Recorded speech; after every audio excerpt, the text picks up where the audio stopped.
Hey, Linda.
Hey, Nate.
Is there audio? Oh.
So,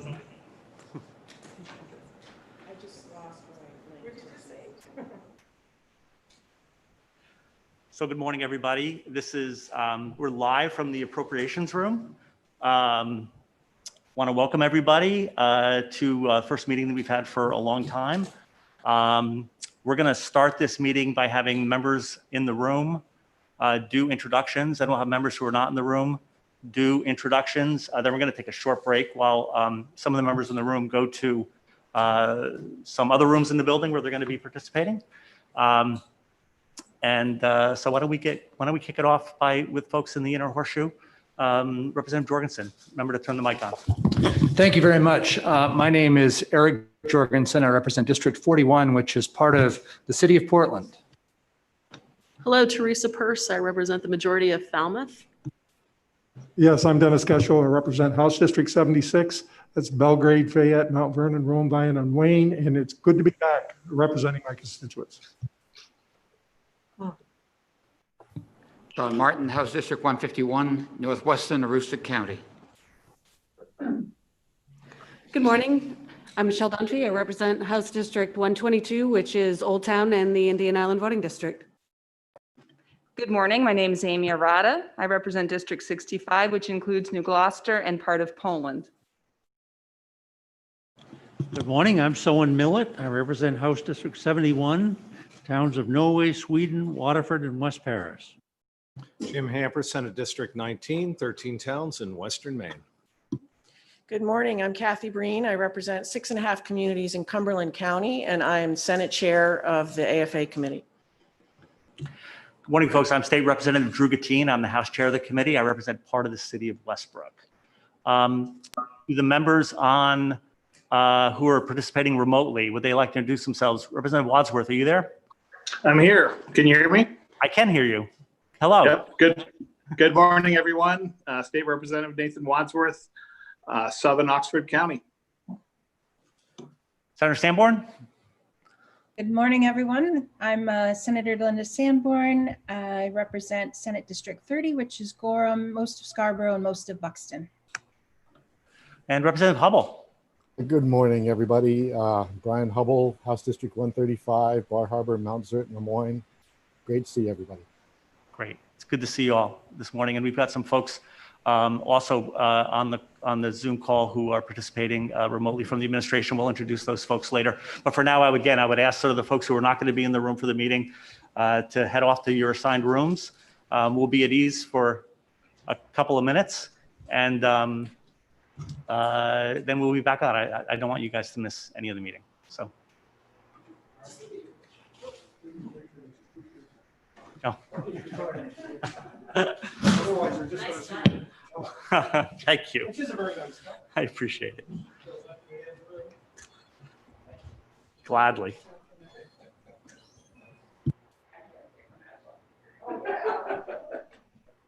It's my glasses. So you're going to stay in here. Yeah, and I'm staying here.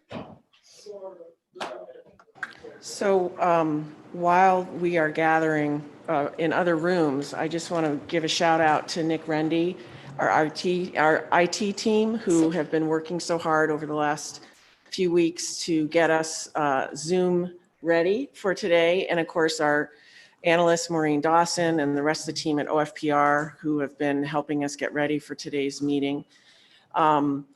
I just want to say Representative Gattine is going to be doing the technical parts of this, so I'm grateful for him for doing that. And of course, this is a different format, a different platform than the Labor and Housing Committee used when they met a couple weeks ago. And so this is our first time. Eric's down there. Therefore, there will probably be some glitches because we did a technical run through yesterday, but we might have some hiccups along the way. So we would like to just make sure that everybody keeps their sense of humor intact and that we're flexible and that, whatever glitches we might run into, we'll just keep going.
I got the commissioner. You guys got that too?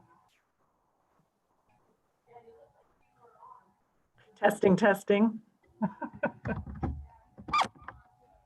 No, I heard myself.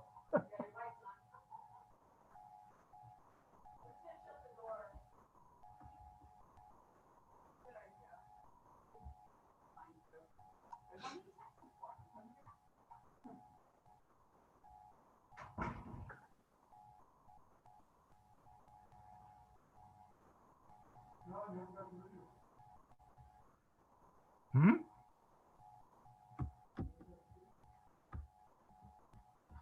I got the video.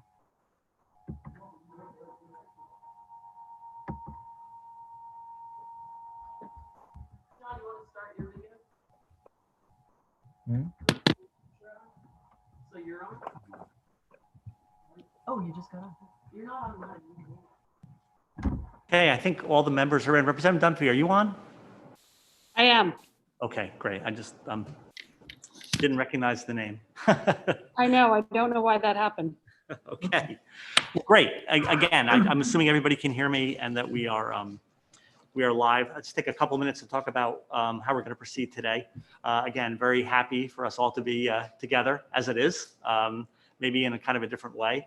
Appreciate the consideration of the committee as we pulled this meeting together on relatively short notice. But again, I think we're all in agreement that it's important for this committee to continue its work as we move through dealing with this crisis and doing what we can to support the state.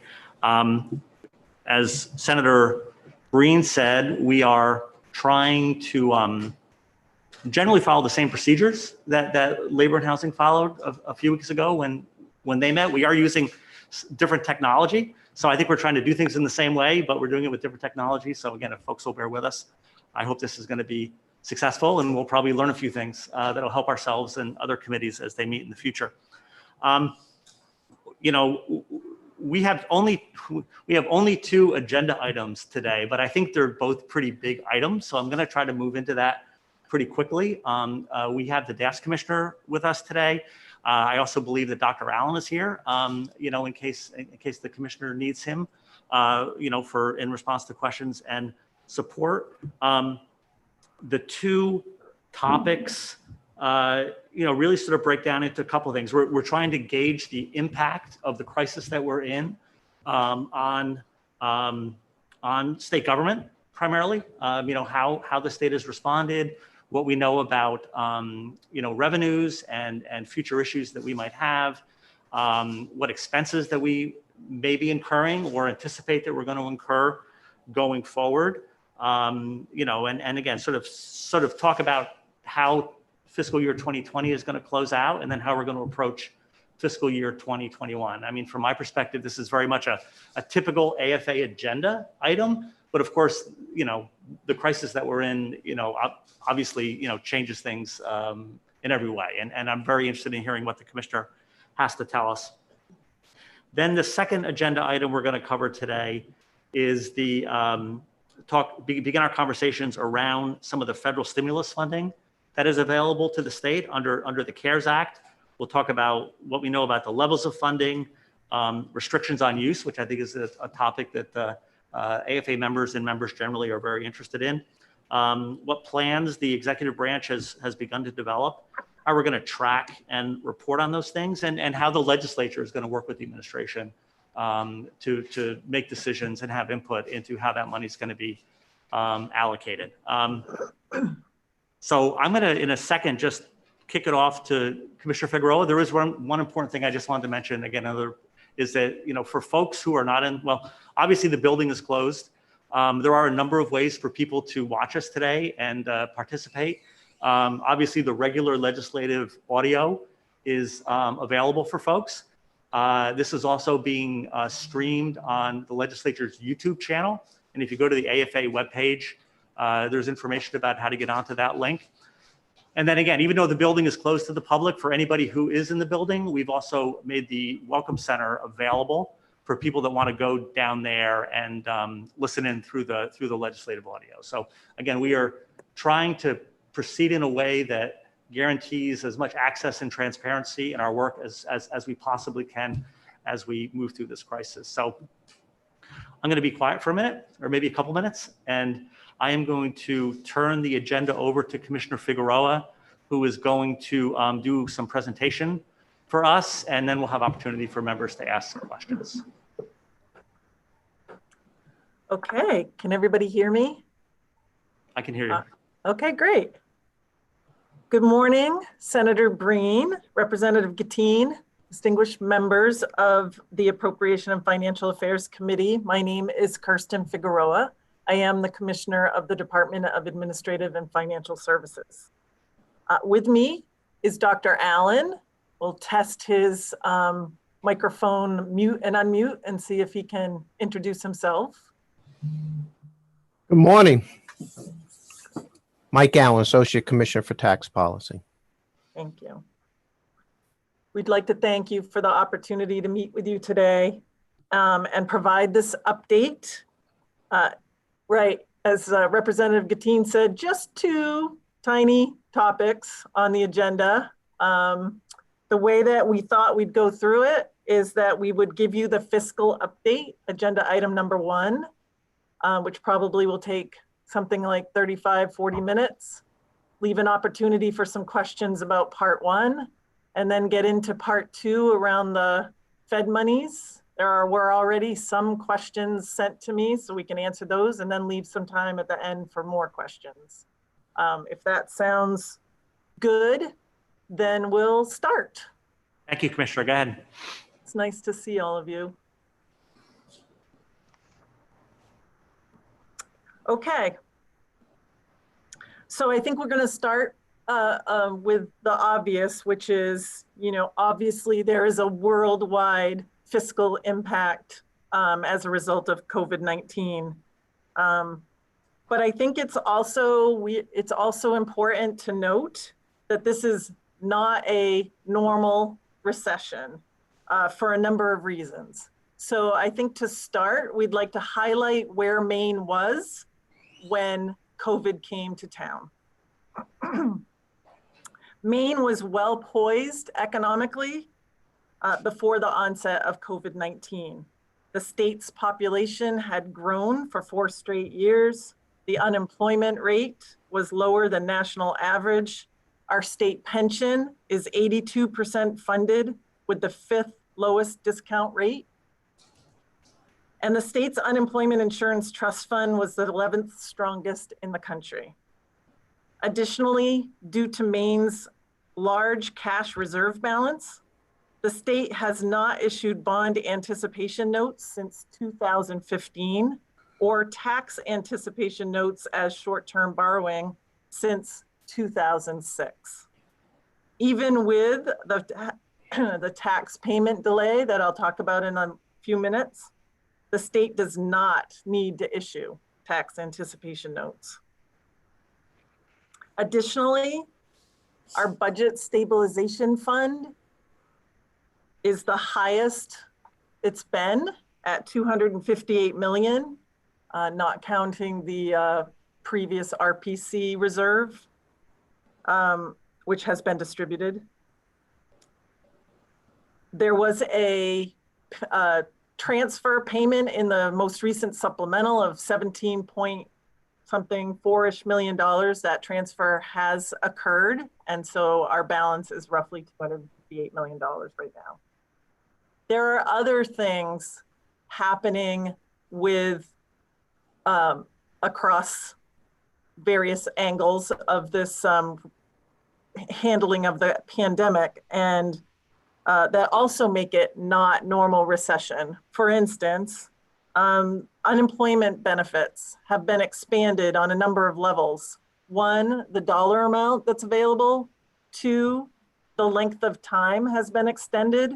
And three, some previously not covered groups are now covered, like the self-employed group. Also, obviously, the infusion of federal dollars into the various sectors that are impacted. And we'll talk about that more in part 2. So I think that just gives us a little level set about where we were. And now we'll get into a little bit more detail on exactly where we stand talking about fiscal year 20. I'm going to start that conversation by letting Dr. Allen talk about Maine's stress test, because that's what we're using kind of as a barometer right now while we wait for more actual results to come in from revenues. Thank you. Thank you. Good morning again. As you know, the Consensus Economic Forecasting Commission and the Revenue Forecasting Committee released a stress test report on October 1st of 2018. And that has been the document that we've used to guide us at least through the first few months of the pandemic. The stress test has worked well, I think. One reason is that the stress test was developed during the summer of 2018, and the assumption of both the moderate recession scenario and the severe recession scenario that was used in that stress test assumed a recession beginning in the first quarter of 2019. And that matches up perfectly with I'm going to use the word because I think at this stage it's pretty obvious that there was a recession that started in the first quarter of 2020 because of the COVID-19 situation. So both the stress test and the current economic downturn both occur in the first quarter of the calendar year. We initially thought about using the severe recession scenario to think about the impact on FY20, and the moderate recession scenario to think about FY21 and beyond. But within a few weeks of the epidemic, it became clear that the severe recession scenario was probably the one we should concentrate on in thinking both in terms of short-term and long-term impact on the state's revenues. Focusing on FY20, what the 2018 stress test estimated was that a severe recession starting in the first quarter of the calendar year would reduce fiscal year 20 revenues by around 4%. Hey, Dr. Allen, can I interrupt you Yes. for 1 second? Sure. Again, I think a number of members and people listening know what the stress test is, but could you just very, very briefly, because I don't want to take up too much time, just tell people what a stress test is? Sure. Okay. Sorry. Yep. That's a good. A stress test is to take the state's revenue system and to stress test it, to look at what we estimate revenues would look like if we were to enter a recession. And the traditional approach is to look at two types of recessions. I hate to use the word normal when we're talking about recessions, but one scenario that was provided by the Consensus Economic Forecasting Commission was a typical moderate recession. And then the other scenario that was provided by the CEFC was a more severe recession, which we would normally consider an outlier. And in this case, the severe recession scenario was very similar to what we saw in the 2007, 2009 Great Recession. So very severe recession, but obviously occurring for a much different reason than the current recession. And it's not, people have, stress tests have become a common approach. The most famous, I think, is after the financial crisis, the Federal Reserve has required banks to go through stress tests to make sure they have proper reserves on hand in case of a severe recession. So a stress test is sort of a formula, and you test it out, you put in different factors and run equations to figure out what things would look like under certain circumstances. Is that accurate? Correct. And then the other requirement of the report was to then look at what we had in our budget stabilization fund and to determine was there sufficient funds in the budget stabilization fund to cover a moderate recession or to cover a severe recession. And so it was a guide for policymakers of what you could expect in different economic recessions, and then to look and see was the state prepared, sufficiently prepared for those outcomes.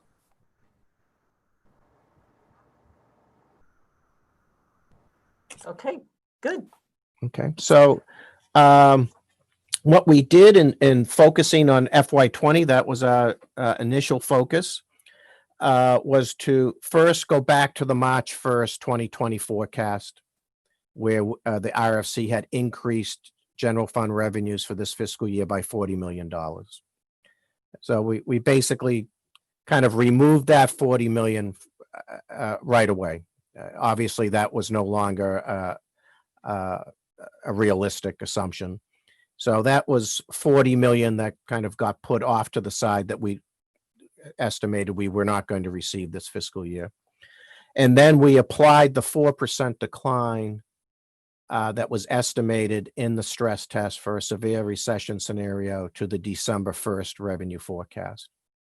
And when you combine the 40 million with that 4% decline relative to the December 1st forecast, you get roughly $200 million in this fiscal year.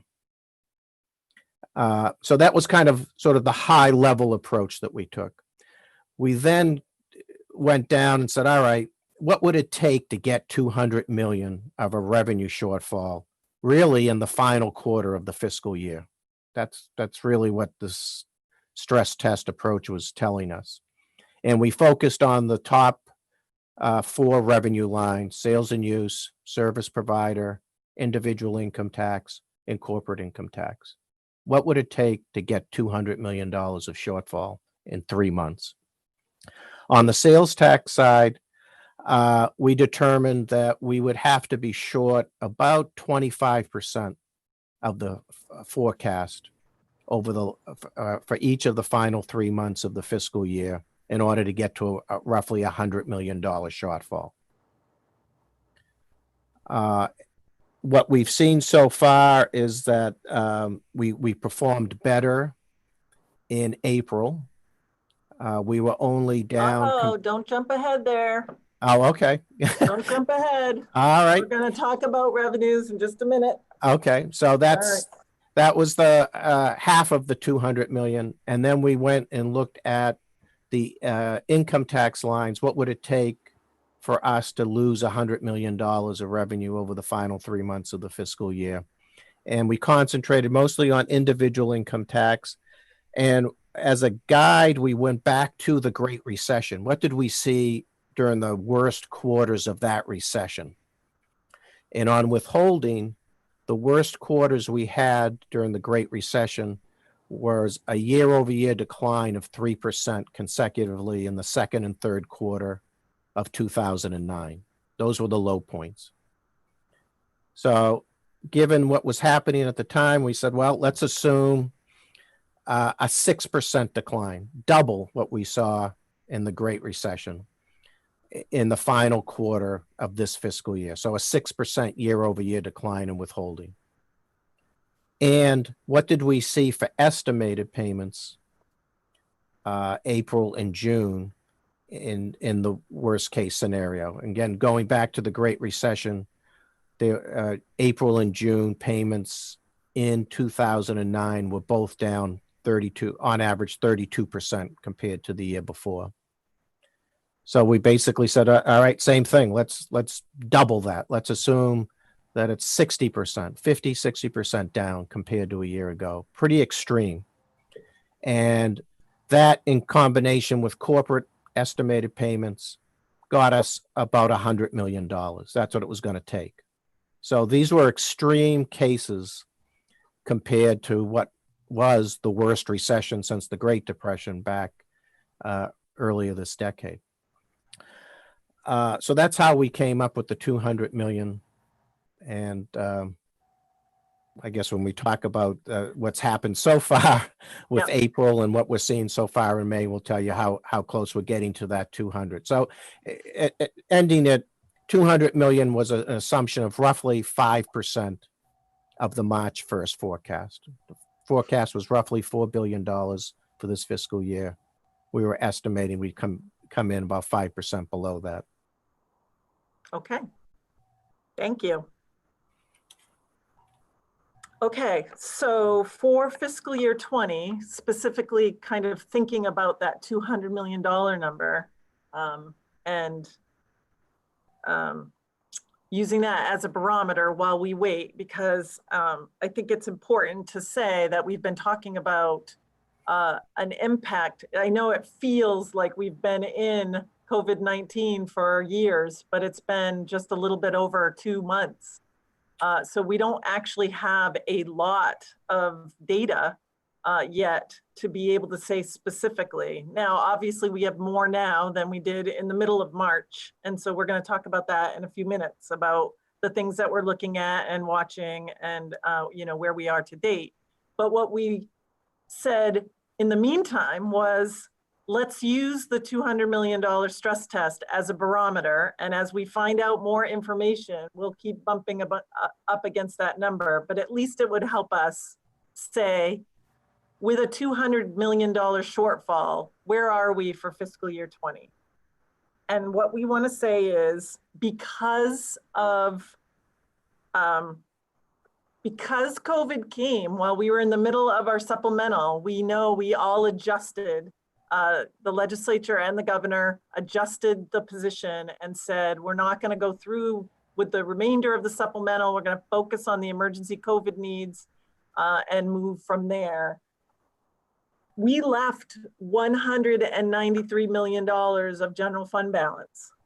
So assuming the 200 million and making sure that we ping against that number periodically with new facts, we are in balance for our fiscal year 20 general fund budget.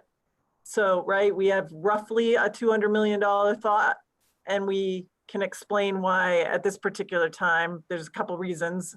The shift of tax payments, which I'm going to talk about in a little bit more detail in a minute, and some of the information that Dr. Allen just gave and will expand on when we talk about revenues in just a few minutes. We're feeling like that $200 million, we're not going to get near that. And we know that we have the 193. So our constitutional requirement is a balanced budget, and our expectation at this moment is that our budget is balanced. Additionally, in case there were an overflow issue, we also have reserves in FY20 that we could look to, and also some unencumbered balance forward. And the governor has instituted an emergency basis spending and hiring requirement for all of us, for everyone in state government. So all of those things combined have us feeling like FY20 is solid. I want to stop there and just make sure I'm okay. So I know that normally this committee doesn't talk too much about the highway fund, but in the spirit of just mentioning, the highway fund doesn't have as large of a balance forward as the general fund. It's closer to 7.5 million, right? Versus 193. And because of fuel tax revenues, which we know are down because traffic counts are down, there is, our highway fund estimates are roughly $40 million short. So 40 minus the 7.5 still would leave us in a shortfall position.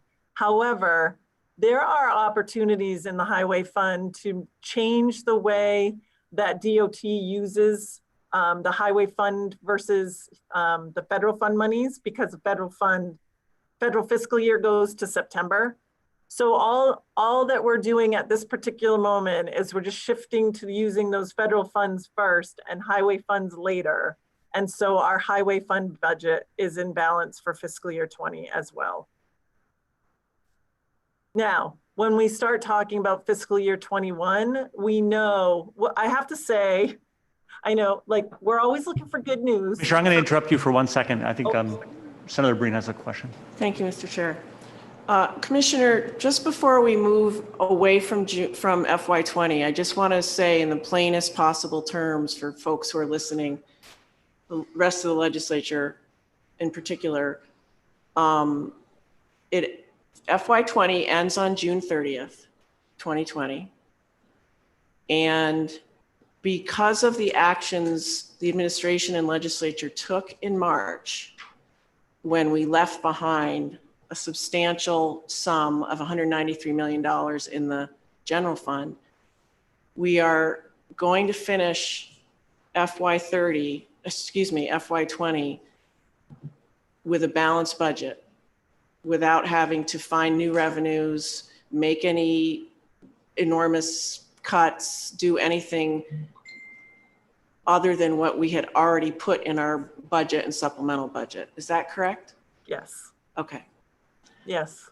Thank you very much. So yes, and I was just going to say that some of the good news that comes out of this is the timing to have this happen at the end of a fiscal year in the middle of a biennium is good.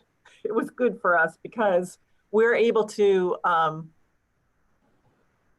the way that we positioned ourselves through the supplemental with the monies that were left in the general fund balance, as well as knowing what our unencumbered balances are and some of our allotment reserves going into an emergency spending, we know we're going to have a fiscal year 21 issue.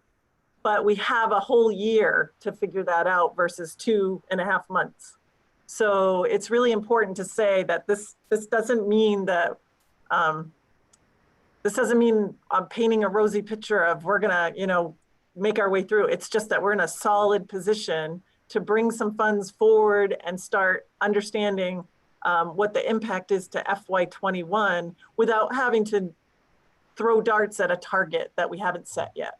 And that's really critical because when we talk about some of the things that we're saying, we should be taking some action already. We should be aiming for something.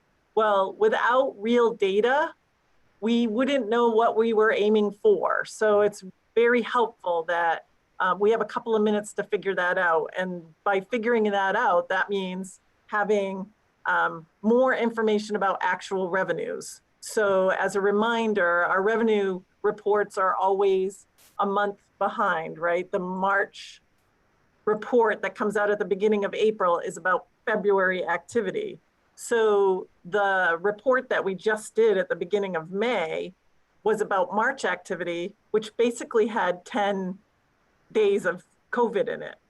And so our next report will have the full month of April, which is, now that we're coming back into a staged opening, possibly the worst month of the event, depending on how things go from here.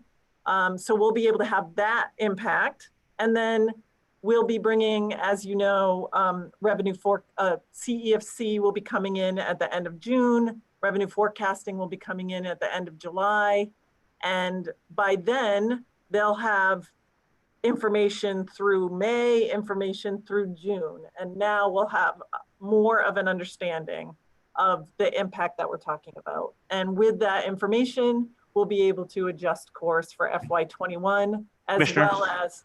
Commissioner, if you're going to shift into FY21, I think Representative Millett had a question. And again, I just maybe pause for a second and quickly see if members have questions about fiscal year 20, and then we'll move to fiscal year 21. So Representative Millett, do you have a question? Thank you, Mr. Chair and Commissioner and Dr. Allen on the other side on the line. I think both of you were about to kind of speculate that the $200 million estimate as a severe stress test shortfall for 20 might have been overstated.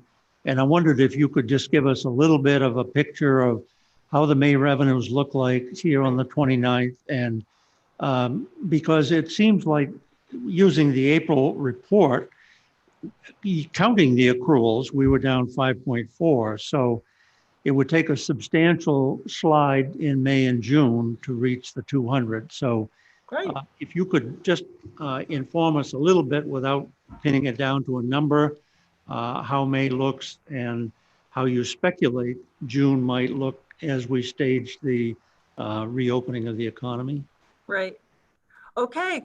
So I will switch to, well, if you don't mind, that was definitely on the agenda and that's definitely coming next. So I'm not really switching out of more. What I would like to talk about first though, is the tax deferral date so that as we talk about March, April, and what we know about May revenues, you'll have that context. And I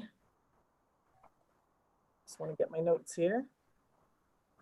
So what I will start by saying is that just tee up what we did.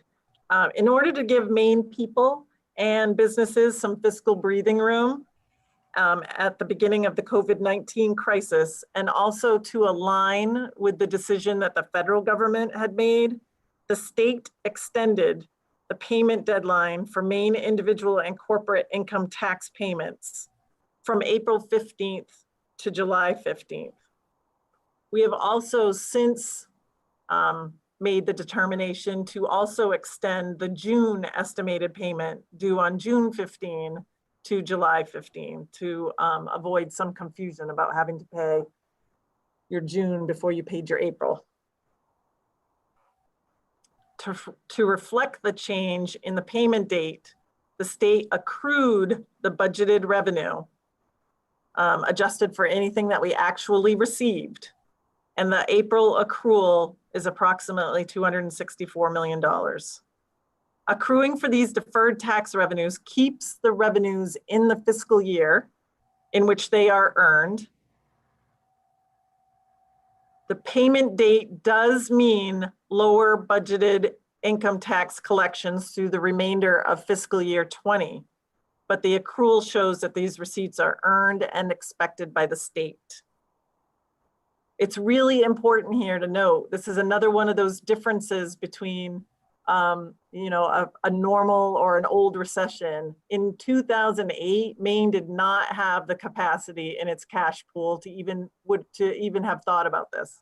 So the decision to delay the tax payment date impacts cash flow, but our strong liquidity position was a primary consideration as we were making that determination. So I bring that up because when Dr. Allen was talking about how we got to the 200 million, some of it is assuming a decline in income tax, corporate tax. And right now, that's not a conversation that we're having because those collections are going to happen in July instead of in April. So I think that's just important for us to talk about that. And now I will turn it over to Dr. Allen again to talk exactly about Representative Millett's question, which is kind of go through the March and April reports and then give an update of where we are, knowing what we know through today. Okay, I won't spend a lot of time on March, but March revenues were under budget a bit by 4.6 million for the month, and that left us about 11 million under budget for the fiscal year. Most of that negative variance for the fiscal year, month and fiscal year, really came from individual income tax refunds. They were well over budget in the month of March. And there was really two reasons for that. One, the filing season got off to a timely start, both at the federal level and here in Maine with Maine Revenue Services. And that continued throughout the filing season through March. We were running ahead on refunds anyways. But what happened in March was we think people accelerated, some taxpayers accelerated their filings.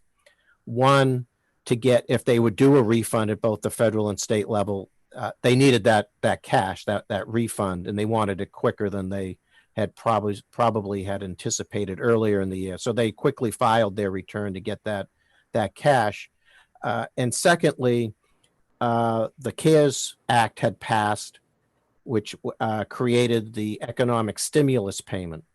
And there was an incentive for people to get their tax return in to the Internal Revenue Service, so that information was available for them to get that stimulus payment as quickly as possible.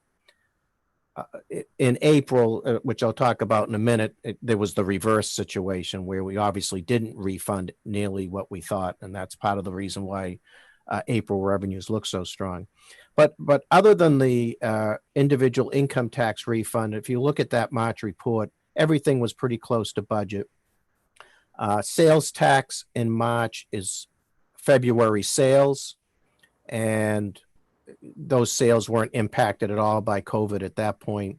And you can see we were just slightly under budget in March on sales tax. We by the end of March, we had seen some very strong sales tax numbers through the holiday season and into the early part of this calendar year. Car sales, building supply sales were all strong during the holidays and immediately after the holiday season before the pandemic hit. As far as April goes, sales tax was under budget by 16 million in the month of April. So that's March sales.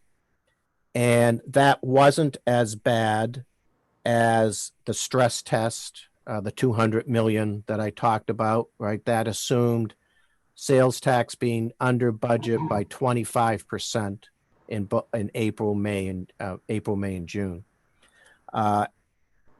April sales tax revenues were only under budget by 13%. And again, that's because they represent March activity.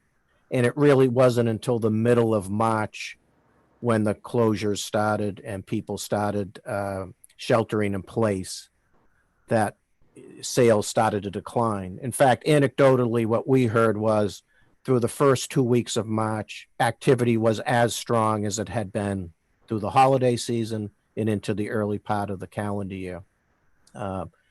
It's unfortunate, but that's the way things happened, that we were very strong Individual income tax was over budget by 26 million. Most of that, in fact, is from refunds being lower than anticipated. Part of that is because we issued so much in refunds in March. Some of it is because we did tell people they could defer filing their 2019 tax return until July.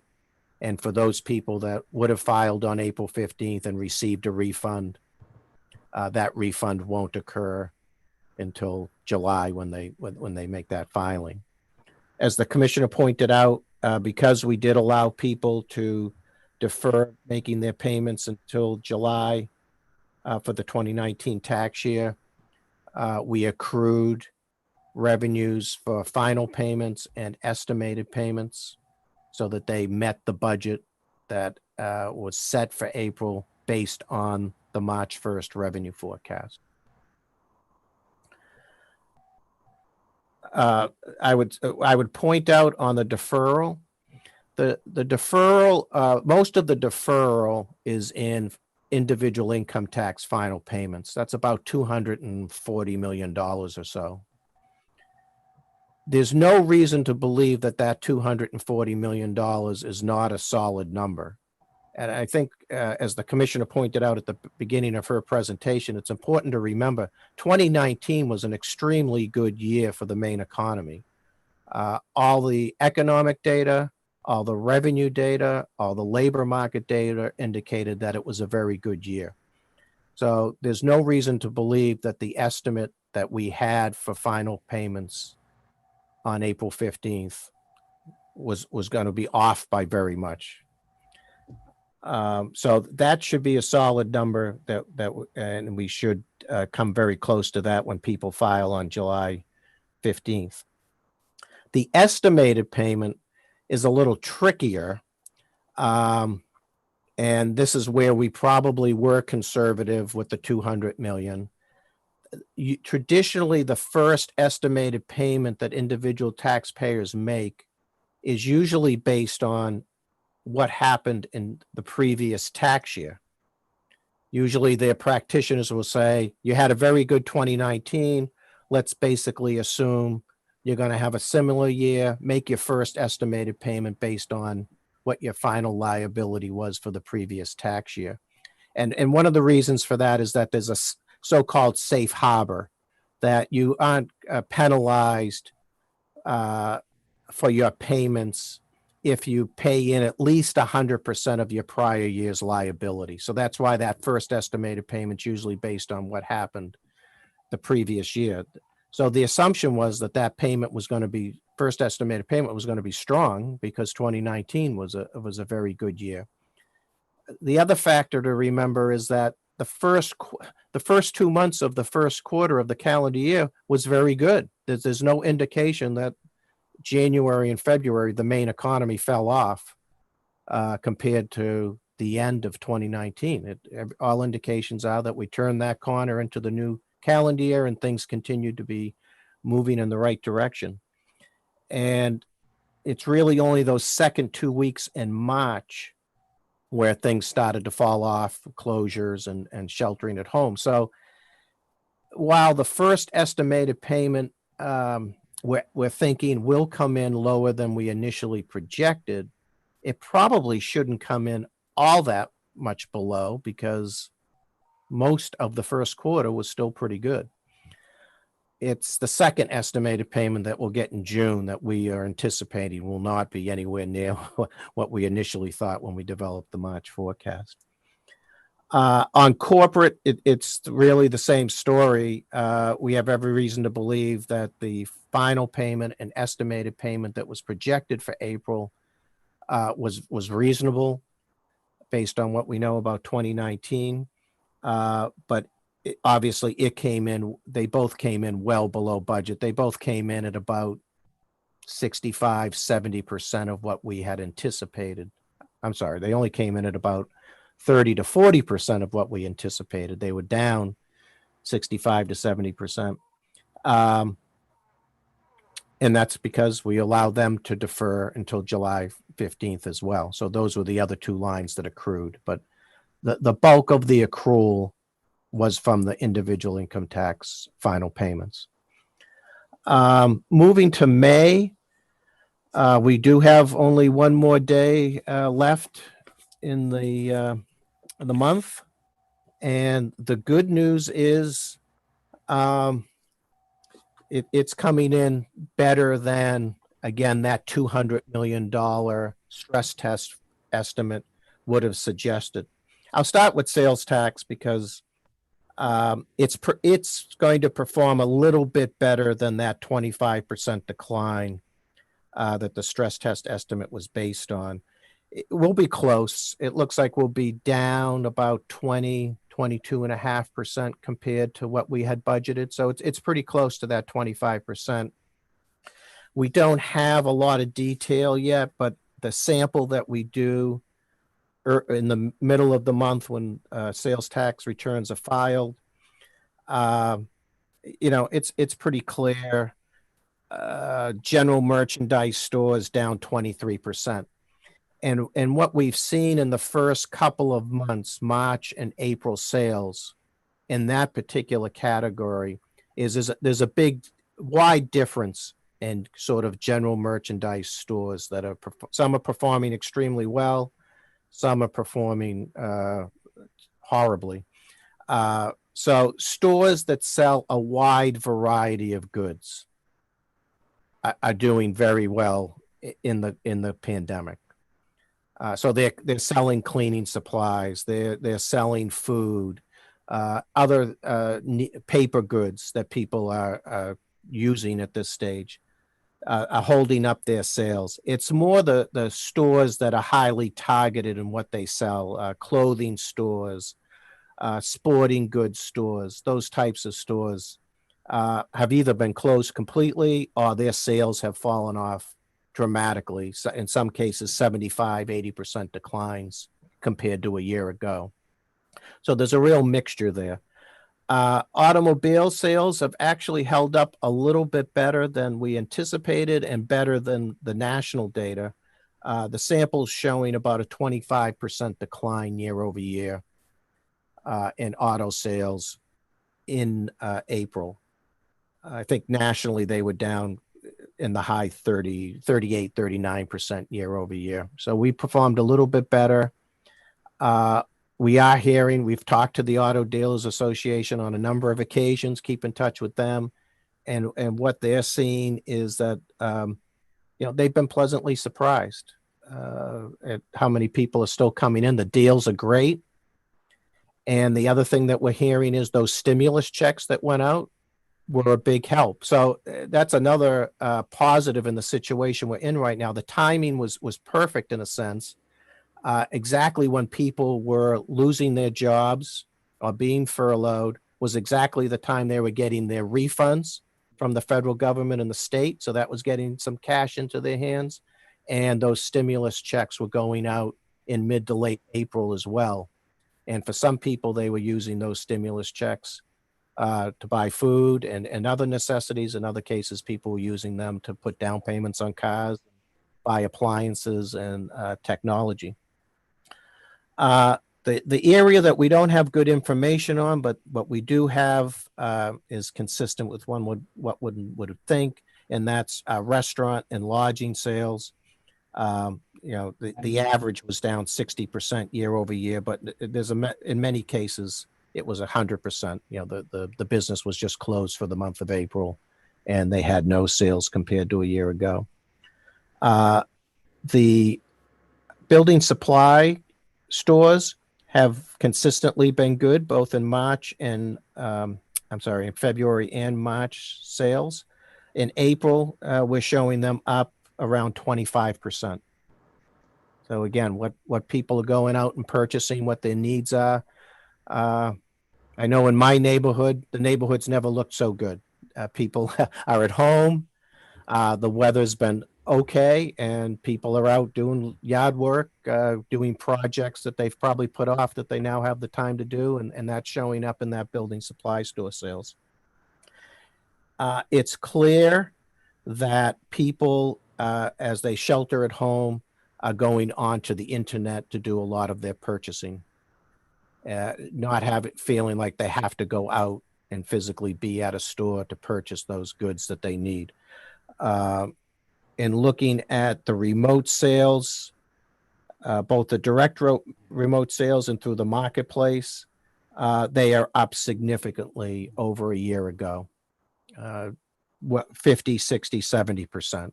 So people are buying, and they're utilizing the ability to go on and purchase things remotely and have them delivered to their home. So that's kept us in pretty good shape. I think the good news on the sales tax side is we think we've taken the big hit. All right, April was probably the worst month as things have started to open up in May.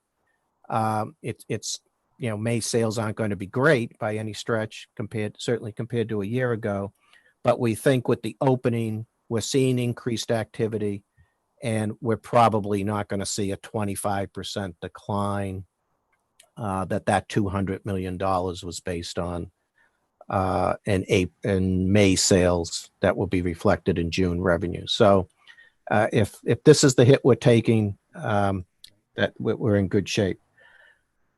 The really good news is on income tax withholding. As of this morning, and I'm going to talk about it in terms of year to date, because as of this morning, we are $3 million under budget year to date on withholding. And that's key because withholding is the single biggest source of general fund revenue. That's usually about $1.5, $1.6 billion that we expect on withholding. We have one more deposit day today, and I wouldn't be surprised if we picked up just about $3 million in withholding today. We'll be close. So we'll be essentially on budget on withholding with 1 month to go in the fiscal year. It seems, doesn't seem to make sense. As the commissioner pointed out, the unemployment rate for April just came out, and 10.6%, the highest on record for the state of Maine. It doesn't seem to make sense that withholding would still be on budget, but this is, it's been an unusual response by the federal government to an unusual economic downturn. The unemployment benefits have been enhanced, the extra $600. Those are taxable. We believe people are having withholding taken out of those unemployment benefits. And we think that's one reason why withholding is holding up as well as it is, that in many cases, people are getting more pay through unemployment than they would have received had they not been laid off or furloughed. So that's helping out. The Paycheck Protection Plan, all of those are keeping payments in people's hands. I mean, the stimulus impact on the state has been pretty large. I mean, the last I looked, the Paycheck Protection Program, that was over $2 billion that came into the state of Maine. The economic stimulus payments so far, according to the Internal Revenue Services, that's another $1.2 billion that's come into the state. That's quite a stimulus to the state's economy, focused in on a very short period of time. And it seems to be helping out for the moment anyways. Everything else is pretty much on budget as we had thought. I would say the only line in here, and it's not big for the month of May, is corporate estimated payments are well under budget. We're showing only about 32% of what we had expected, but it's not a big month for corporate estimated payments, so it doesn't translate into a significant dollars. So at the moment, year to date, I would say on the tax lines that MRS administers will probably be somewhere around $40 million under budget with 1 month to go. And again, that includes the accrual, but we're nowhere near that 200 million that we thought at this point. Okay. Thank you, Thank Dr. you. Allen. Commissioner, can I just do a quick time check? Do you know how much more time you have for this part of the presentation? Because I definitely want to leave time for the other topic and for members to ask some questions. Yeah, I think I had a couple of tie-up things to talk about to finish this section off. Yep. For one thing, I did want to announce that, in case you hadn't seen it, that Moody's and S&P both kept Maine at our stable rating.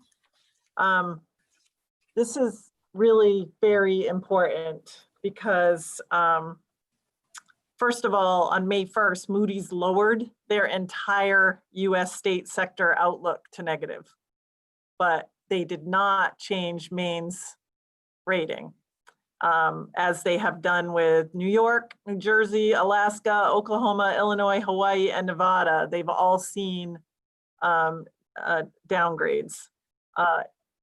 Moody's specifically identified Maine's adherence to governance best practices, and S&P Global wrote, Maine's active budget management and good reserve profile will help the state navigate through the economic uncertainty and stresses brought on by COVID-19.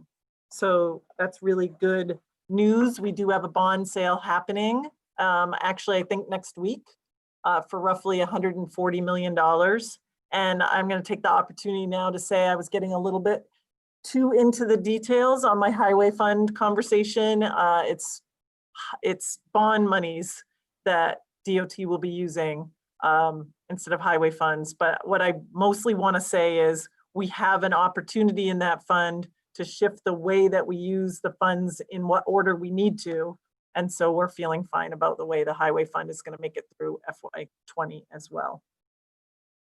And then I think I just wanted to give you an opportunity. If you want this question, you might have seen that there were stories in the newspaper about how Moody's estimates that Maine will see upwards of $800 million shortfall. And there was another article that says Maine could see as much as $1.2 billion shortfall in FY21.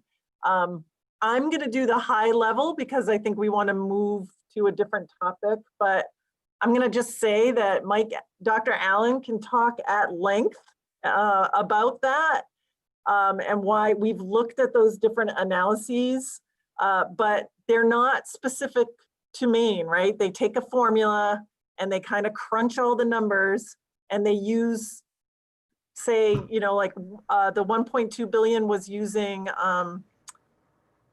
30%, where our worst case stress scenario uses closer to 11. Is that right? 11 to 13%. So just based on running a number across the nation and then applying it to all the states. So we're, Dr. Allen, members of his team are consistently looking at all those reports and saying, so here's some things that make Maine different and why you can't just take that number and apply it. We're not a huge oil reliant state, for instance.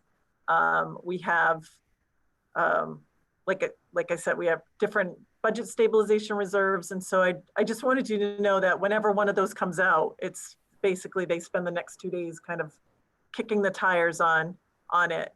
And again, we land at, so far, our worst case stress scenario is the number.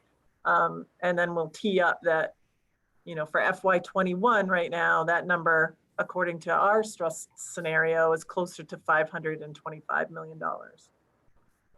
But we are not, that's a number that we say out loud, but again, CEFC coming in, RFC coming in August, we will have a more updated number to use. I'm going to hop in and ask a quick question, Commissioner. That $525 million that our own stress testing shows us for fiscal year 21, is that net of reserves that we have, like budget stabilization and main care stabilization, or that is literally just the revenue shortfall? No, that's the revenue shortfall number. Okay. Before anything. Before we would have to hit reserves like budget stabilization. And again, I think what you just laid out for us is that we are not going to have to hit budget stabilization in this fiscal year. That will still be available to us if we were to need it in the upcoming fiscal year or even beyond that. Right. I would like to take the opportunity actually to say out loud, since there does seem to be confusion sometimes in print, that the budget stabilization fund is alive and well and has not been tapped into, but for 2 payouts of death benefits to, as per the law, of $50,000 each. So yes. And you'll notice too, when we talked about the $200 million and what things might we need to do if we were really going to see a $200 million drop in FY 20, our first was the general fund balance that we left. Then we talked about some current reserves. Then we talk about unencumbered balance forward. And we talk about the fact that we're doing an emergency scrutiny on how we spend and hire. And then we bring up our budget stabilization. It's not the first thing that we have to bring up. And budget stabilization is the same thing as the rainy day fund. Thank you. Yes. So Commissioner, would this be a good point for me to open it up to some questions from some members? I know Representative Arata has been waiting, and other people should just kind of get my attention on the screen or raise their hand electronically if they can. But why don't, Representative Arata, why don't you ask the question that you'd like to ask? Thank you, Representative Katine. My question is, are you at all concerned that businesses will not pay the accrued taxes due to a lack of cash flow now? So and Dr. Allen, feel free to jump in. Like, part of what we talked about is the deferral of the tax day did not mean that the taxes weren't due. It was just meant to give people a little bit of time to settle themselves. And I think that what we would say out loud is it actually, and as a reminder, most of that dollar amount that we moved to July is payments that are final payments due for the 2019 tax year. They knew those taxes were due, and they should pay them. What I'm gonna say is we actually maybe feel like that payment is more likely to happen in July than it would have happened in April.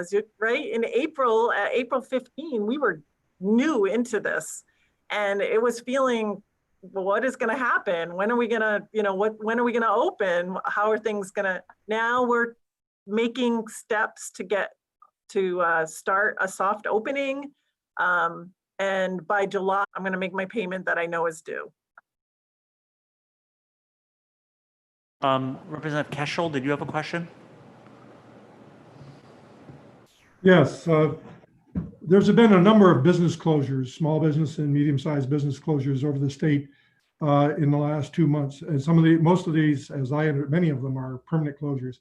So has any of your analysis taken into account the closures, permanent closures, and loss of corporate income tax revenues from that, along with the higher unemployment that's going to be resulting from that on a longer term level?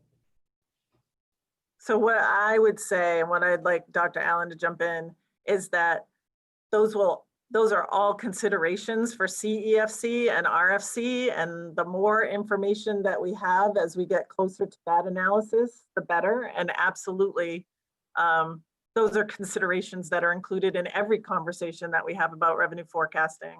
Do you have more detail that you want to add to that? No, Commissioner. Oh, you went off. Sorry. No, Commissioner is exactly right. The CEFC will take that all into account, and they have 2 days of meetings scheduled. And the first day is to hear from different groups, auto dealers, realtors, banking, about what's going on the ground to help them develop their forecasts when they meet on the second day. So I suspect exactly that sort of information will be provided to them, and they'll certainly take that into consideration. So just as a follow-up, has the stress testing, did that take into account any permanent closures, or was it just an overall loss of revenue? Well, the stress test that we used was the severe recession scenario, and that was a severe recession similar to what we saw in 2007 to 2009. So there were obviously a lot of businesses that closed, laid a lot of people off, and so forth. So that, built into that economic forecast was certainly that type of scenario. Now, this is obviously a different sort of recession, but I think it's important to remember that was a very severe recession. Up until the most recent one anyways, that was the worst recession since the Great Depression. So that's a pretty severe recession to be looking at. Thank you. I see Representative Peirce has a question. And again, people can also use the chat function to message me if they want to make sure I'm seeing their hand go up. Go ahead, Representative Peirce. Thank you, Representative Katine. Can everybody hear me? I can. So you were anticipating this 200 million based on the severe stress test, and you went through a lot of numbers, and I apologize if I missed this, but what's the rough number that we're coming in lower than the 200 mil? Does that make? Yep. We're not going to know exactly what that is until we get those July 15th payments. Okay.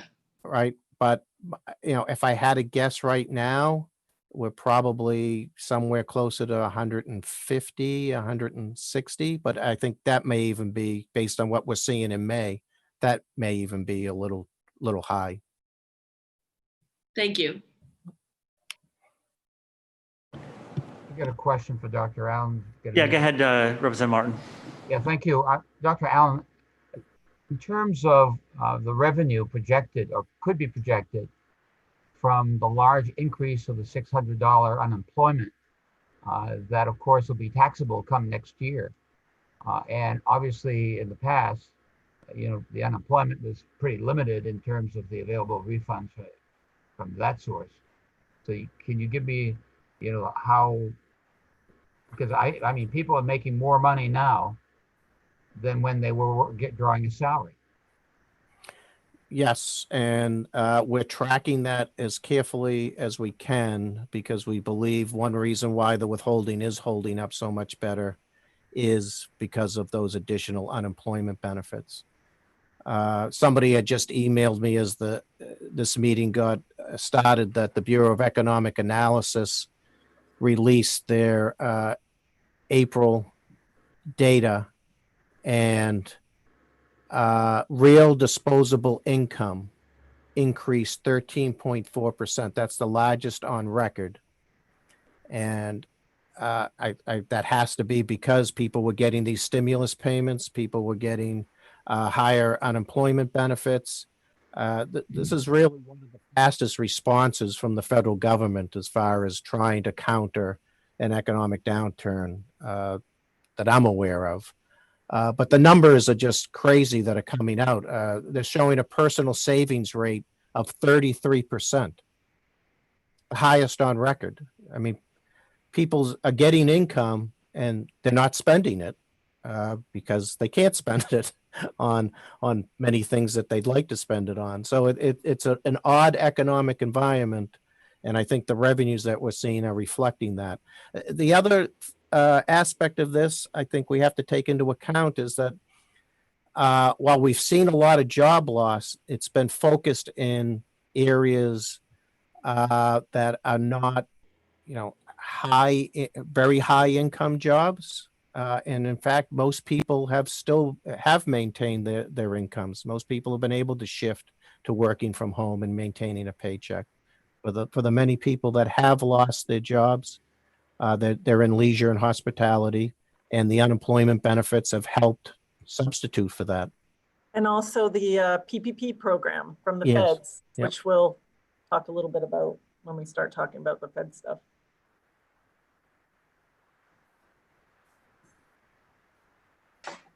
Any other questions by the committee on, again, these specific topics? Just a quick one, Drew. Yeah, sure. Go ahead, Nate. Rep Wadsworth here. Yeah.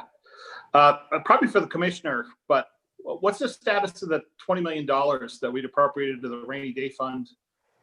Is it there yet, or do you expect any hiccups of it getting into the rainy day fund, giving us over 250 million? No, we made the transfers to the budget stabilization according to both budgets, and so now the balance of 258 is current with all of our enacted legislation. Beautiful, thank you. Yep, and we have not used it. It has not been drained, can I just say? No, it has not. Understand. It has not been drained. Okay, are we ready to shift to the next topic? Yeah, let me just take a look around the room, because again, I've been looking at the screen and my colleagues in the room here. You guys all set? Great. All right. Yeah, Commissioner, why don't we move on? Thank you. Okay, we'll start by, so we're shifting to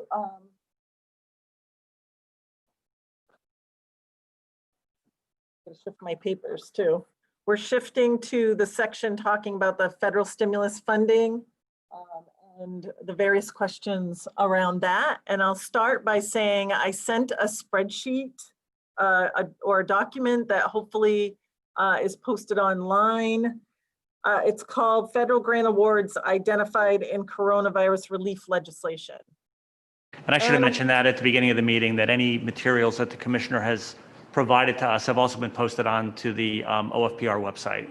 I don't know who's here down in the corner, but yep, that's the piece of paper with the little green. This is just a way for us to outline the various grants and support that the feds have designated to Maine. I need it to be very clear that this is not Maine government. This is statewide to Maine.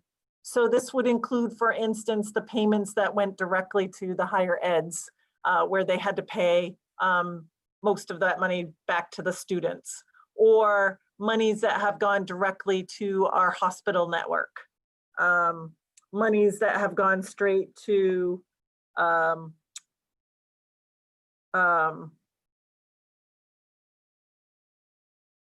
sorry, not gone to, but allocated for like our PPP programs that happen through the banks. You can see that that is roughly $4 billion, 1.9 and 2.2 in the various rounds. So the green ones are ones that have actually been that the grant notification has come to the state, which then gets us to a place where we can start the process of creating the account. We're labeling them all as CARES so that we'll be able to track them later. And then agencies can start to draw down on those accounts as they have expenditures against whatever. It's very similar to a normal grant process, which is there's a specific purpose to the grant. For instance, the $43 million in the third line down that says K through 12 fund. Those were monies that were allocated by the federal government to go out to the K through 12. They came with a very specific allocation methodology, and they flowed through the Department of Education straight out to those entities. So I'll start there. And obviously at the top is the big $1.25 billion of coronavirus relief funds, or CRF.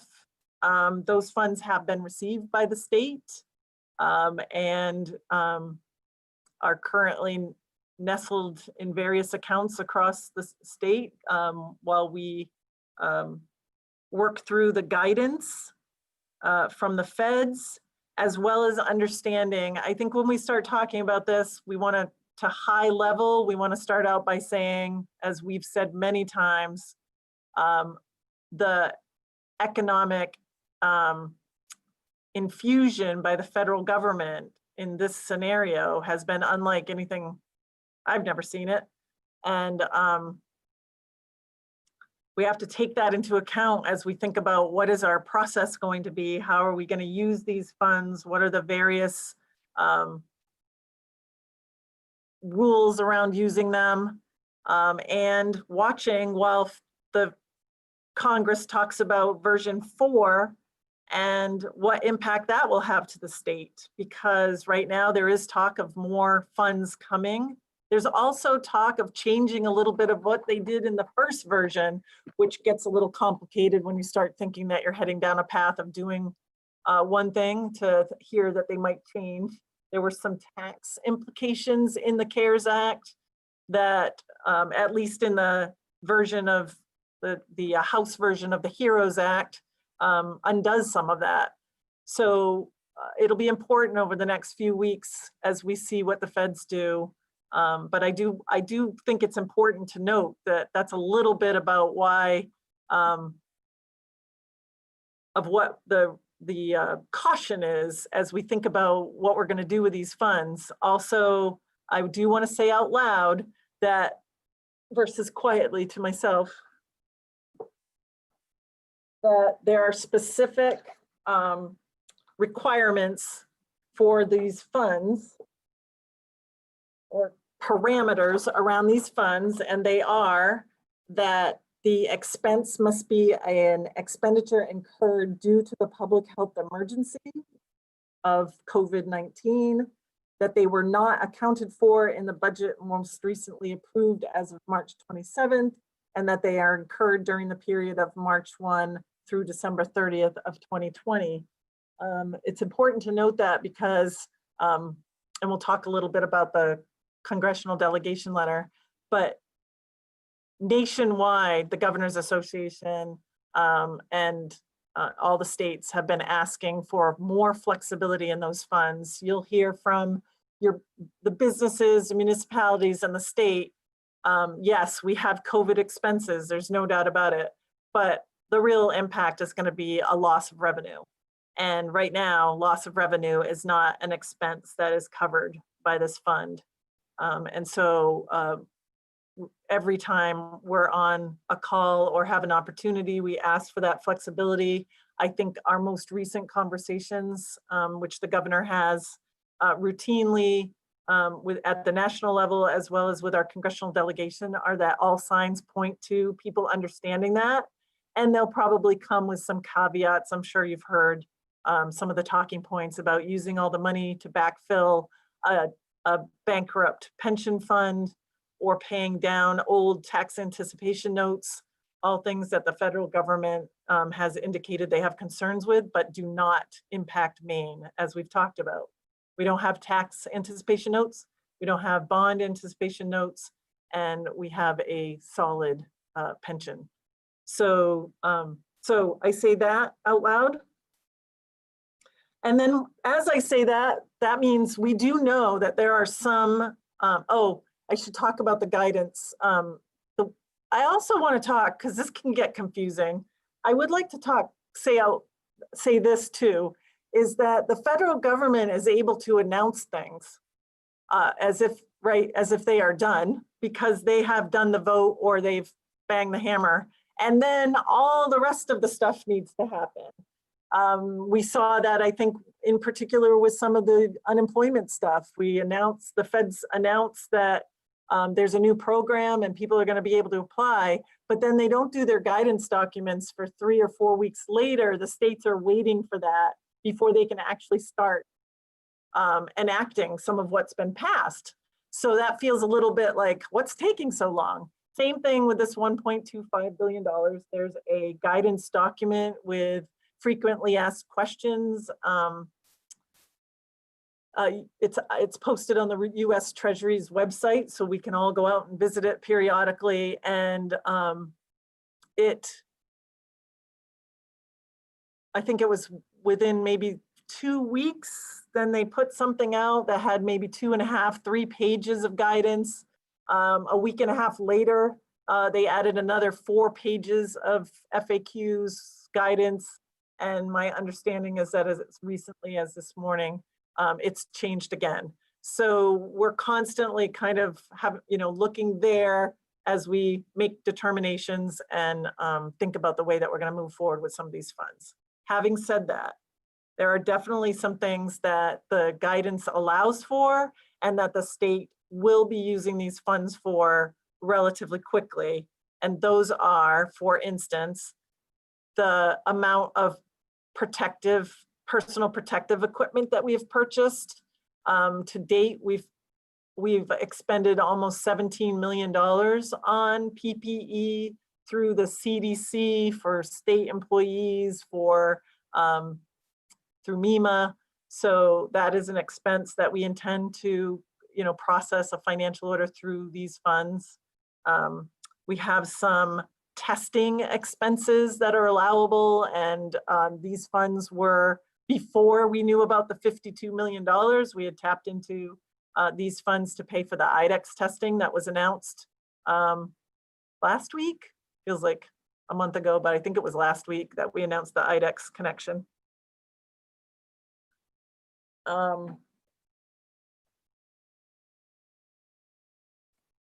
Also, an expense that is allowable per the guidance is backfilling our unemployment trust fund. As we mentioned, Maine's unemployment trust fund is the 11th most solid. However, it's not going to be able to sustain like any other trust fund. As a matter of fact, again, I just want to brag on our state. There are a number of states that are having to borrow monies in their unemployment trust fund. We're not having to do that, but what we will do is use some of these coronavirus relief funds to replace payments coming out that are corona related to our unemployment trust fund. And that is a help to our business community. So it's not a direct payment, but what we're planning to do is use these funds so that we can hold the business community harmless, as it were, for the unemployment that they're experiencing, which means we won't have to adjust the rate that they pay into that trust fund. It's a pretty significant portion. We estimate right now upwards of $270 million through the end of the fiscal year based on payments that are going out now. But we're working to finalize that number. I'd like to talk for a few minutes about the letter that we sent to the congressional delegation, just to talk about its purpose. And again, for members, that was, I believe, in the packet that we all received this morning. Yes. So this letter that was written by the governor on May 14th was a combination of ask by the congressional delegation and a continued desire for us to make sure that they knew that all the factors that Maine was considering as they were going through more work on the congressional level. For instance, again, as we talked about, some flexibility and how we might spend the funds, but also, I don't know if you remember, at the time around this letter, there was a little conversation happening about why little states like Vermont and Maine might have needed as much as $1.25 billion. So what this, there were members of the congressional delegation that said, it is kind of hard to, without some talking points, it is hard to say, how are you going to spend 1.25 billion, let alone, right, if we talked about giving you more. What this letter was meant to do is not create a budget, but to show almost without any, like every single day, something new pops up as an impact of COVID-19. And so we don't know what we don't know yet, but almost without thinking, we could put down on paper some of the things that we do know and get to a place where if you allowed us to use this for revenue backfill and our revenues were as low as 500 million. If, for instance, if you think about the changes that need to happen in our public school systems to accommodate some of the things that the US CDC is saying need to be accommodated. we took an estimate of $1 million per school district, not school district, and you come up with $211 million. And I know you all know that $1 million doesn't go very far. It sounds like it should, but when you think about having to have two nursing stations, one for scrapes and bruises and one for kids that have flu-like symptoms, or the PPE that's going to be required, or thinking about, as the guidance currently says, a child sitting by themselves in a bus seat, every other seat. You're not going to be able, right? You're going to do 2 or 3 bus runs to get the same number of kids to school. So what we were just trying to say, but if you think about $211 million, I think people go, $211 million, but then we tried to say, but that's $1 million per district average, not a really big amount. So we were just trying to show and some things that maybe people hadn't even thought about, like the waste management issue. Now that everything is dirtier than it used to be because of COVID, there are a number of issues impacting waste management removal in the municipalities. And they're seeing a $75 per ton price increase to dispose of our trash, and we're 1.2 tons. So right there, $90 million. So this was not meant to be this is how the state plans to spend, or this is our, a thought on a budget. It was just meant to say, please don't think that 1.25 billion feels like too big of a number, because if you think about our business community and you think about the hospital impact and you think about the school network and the higher eds, the impact across the state can be much and is likely going to be much bigger. So that was what we did in this letter, and per their request. And so that just level sets. And I also want to say at the very top of the spreadsheet that we included, it says not final, not all inclusive, and estimates are still in process. I mean, that was absolutely the fact of it. We don't know what we don't know, and we really don't know what the actual mechanism or even need is yet. But this helped us start thinking about what are our sectors and what might be the impact. I think that just wanting to say a couple of other things, and then, I think it's important to say, why haven't you spent the $11 million of general fund money that we set aside? So I want to say out loud that we had some of those expenditures that we talked about earlier, like hazard pay for employees, the PPE that we're buying. We might have used this $11 million because we didn't know definitely when you all set that $11 million aside that 1.25 billion was headed our way. But we didn't need to do that. By the time we were prepared to do some of those expenses, the federal monies were here. So we're very cautiously and appropriately saving our general fund dollars for a need that either maybe can't be met with this or for the future hole that we know that we'll have. So, and then just to say that, there's another, so just to say, again, not knowing what the feds are going to do about package number 4, not knowing about whether they're going to relax some of the flexibility, and also the timing, in addition to allowing some flexibility about how the funds could be spent, specifically revenue backfill, which, just a quick thought about revenue backfill is, if it were allowed, it would be really easy for us to then say to the municipalities, our revenue sharing number will assume that we had the same level of revenue as when we were creating the budget. But right now we can't, that's not a thing that we can do. But again, and also extending the time. March 1 to December 30th. Yep, there's going to be a lot of COVID expenses there, but as far as the impact of COVID-19.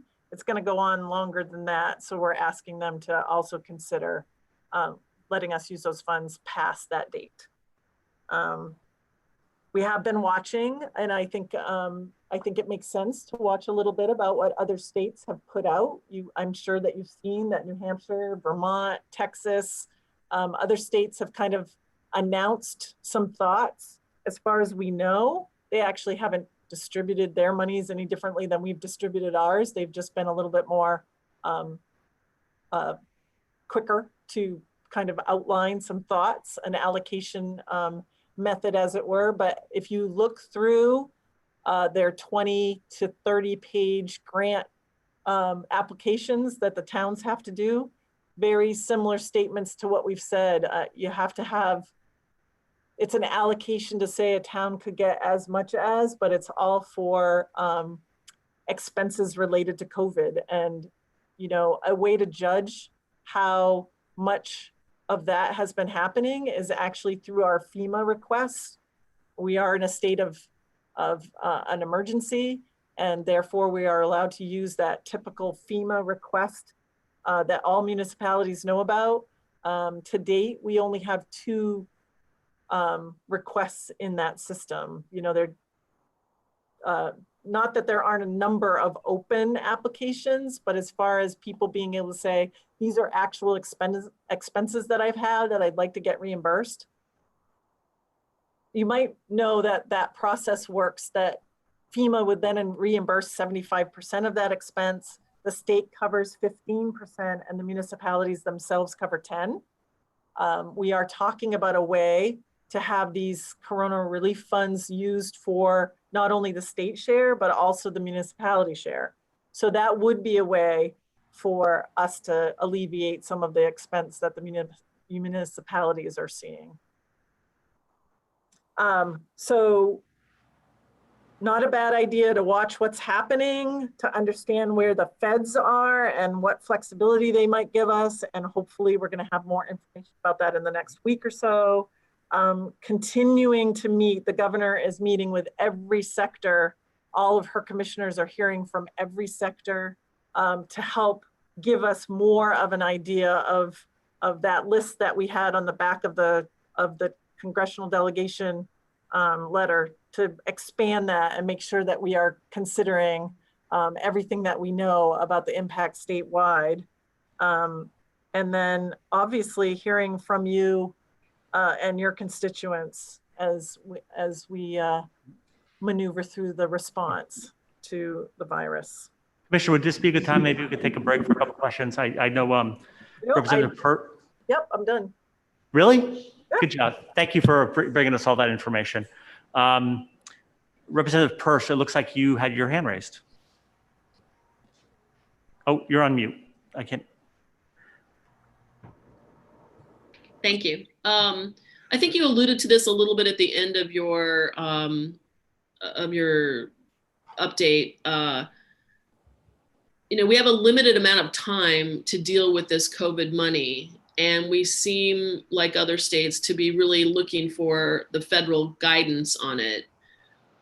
But I wonder how, and it feels like you might get more of that in the next few weeks, but there'll come a moment where we're going to need to be doing some things in order to help people and help businesses, and especially when the PPP and the $600 sort of changes in the middle of the summer, based on whether there's a 4th package or not. Have you had some timeline conversations about how you're going to handle, you know, when we sort of maybe pull the trigger on some things based on the information we have at the time?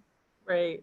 I mean, you know, I do want to say that the expenditures can happen from March to 12/30. That doesn't necessarily mean that we have to spend all of the money by 12/30. Like right now, it just means that everything that would be covered would have had to happen by 12/30. So I just want to say that. But I think,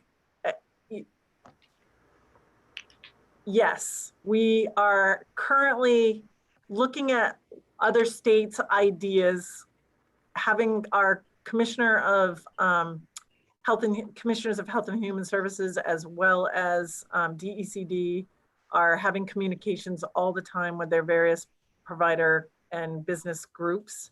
And I think, do we have a specific idea or exactly when we would get that out? No, but to your point, as PPP and those unemployment things change, I feel like our timing is going to be right, that we'll be ready with ideas and ready to make them happen around the time those things are happening. And especially as we're watching what's happening with the reopen.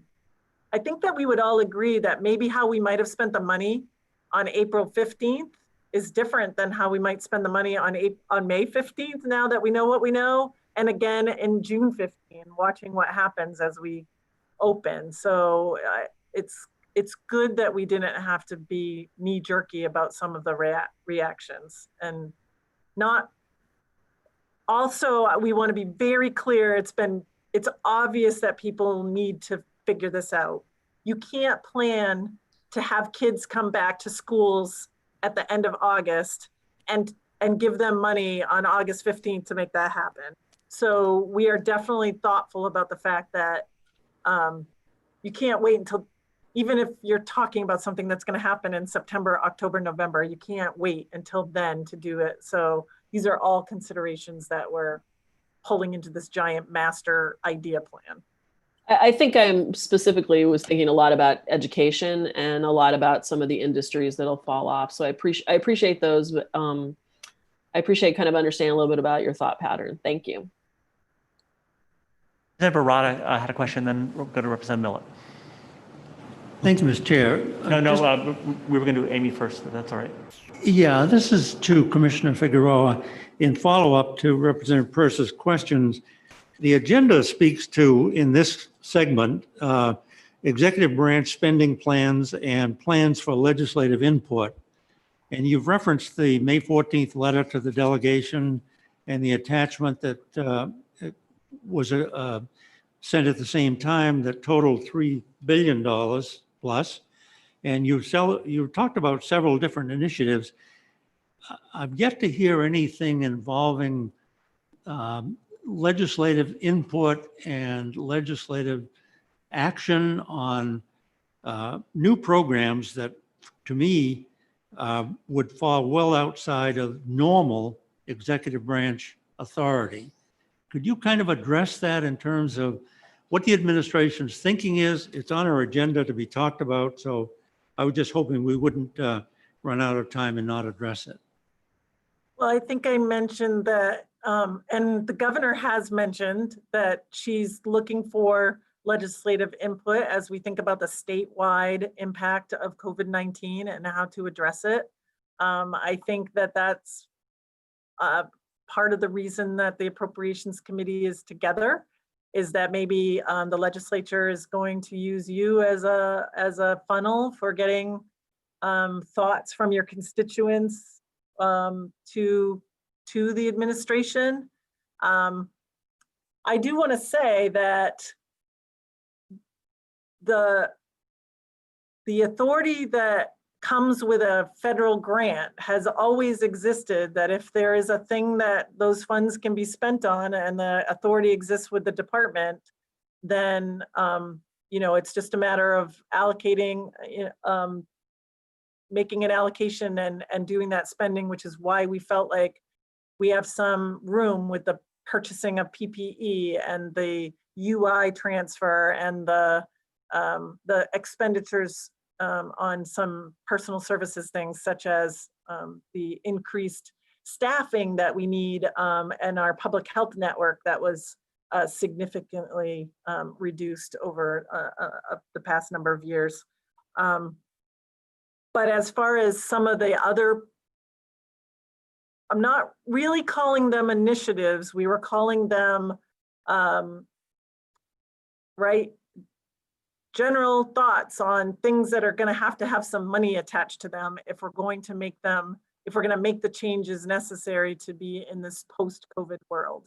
And I think that the interaction that's going to happen will happen through I mean, I think that's a bigger conversation, but I think through the committee and understanding the governor wants the legislature's input, there's no doubt about it. These are your constituents and you're getting calls and no doubt have some ideas.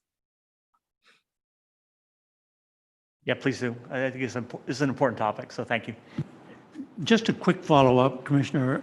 I am totally comfortable with your illustration of drawing upon the guidance in the CARES Fund legislation to address COVID-related expenses between the timeframes involved, and your examples of the testing materials from IDEX and so on. That doesn't trouble me at all. I think that's executive authority, and the language appears to allow that. It's what I'd call the new initiatives, and the feedback that we as legislators are getting that we've got difficulty in the economy of Maine right now, and it needs to be repaired.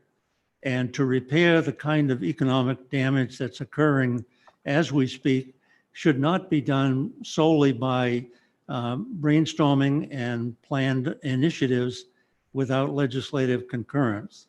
And that's where I'm coming from. And I know it's a subject that goes well beyond this meeting and involves our presiding officers and our entire membership. But I just wanted to make that point. Don't feel that I was criticizing the uses that you've already identified that are clearly COVID related. Representative Arata, did you have a question? Yes, thank you, Representative Gatine. So the Department of the Treasury released 7 pages of frequently asked questions on allowed usage of the funds, including a statement that yes, a state may transfer funds to a local government.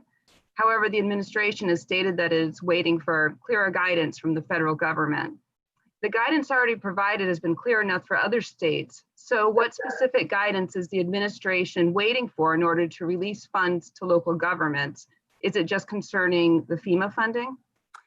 A couple of things. One is that they've indicated that they're going to send more monies. I mean, I think that one of the things about deciding that you're going to allot a certain amount of money somewhere is making sure that you've thought about all those various places that the money can go. Because if we only end up with 1.25, and I don't say that lightly, only end up with 1.25 billion, you could see that we're already going to have to make some choices about where those funds are going to have to go.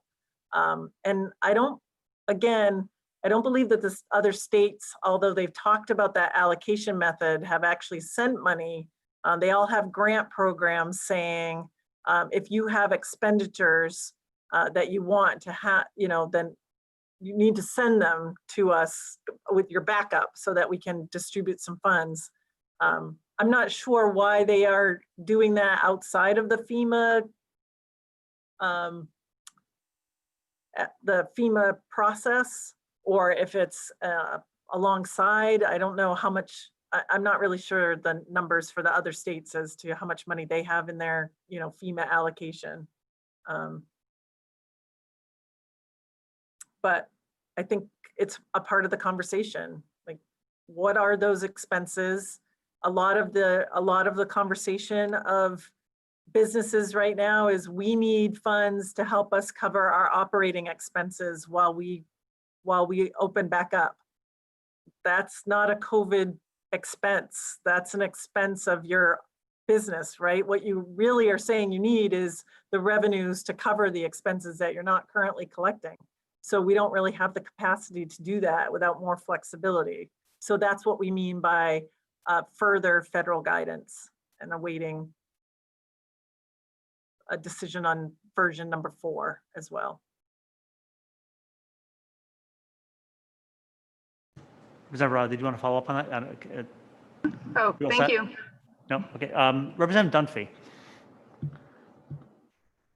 Thank you, Mr. Chair, and thank you, Commissioner and Dr. Allen, for the presentation today. It's been great to get all this information.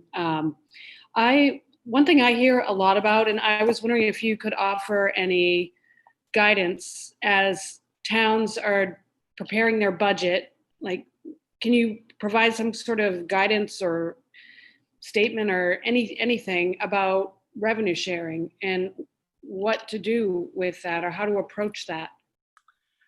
Right. I forgot to mention that part of moving the tax date from April to July also helped the municipalities a little bit in the sense that that accrual keeps those revenues, but for the sales tax impacts, which are happening, kept those accruals a little bit more stable than they might have been if we hadn't moved those dates out. But again, I don't have a crystal ball. If we don't get some capacity to backfill revenues, then we're not exactly sure what we could do as far as helping with the revenue sharing. But that's why we're having different conversations about what are those expenses that towns are having. Are there ways that we can, so maybe it won't be a revenue backfill option, but it will be understanding what some of those other expenses are, and is there a way for us to make payments that way? Which then goes to the conversation about, does the authority exist for that to already happen, and a bigger conversation happening, which is, I don't mean to complicate it, but it's trying to understand all those different components at the same time. But we know, I think there's an executive order that's close about school budgeting and understanding that connection, and obviously needing, again, it would be a revenue backfill, but being able to make sure that we're able to keep our GPA numbers where we had budgeted them will be important, because we definitely don't want to add that on top of the other issues that municipalities are currently facing. And they've done a little bit of the same thing, by the way. I mean, some of the revenues that they're not seeing is because of some of the decisions that we've all made, like either to extend a property tax payment date or the excise taxes, right? We're not really registering our cars right now because, right, all those things kind of got pushed out for a little bit.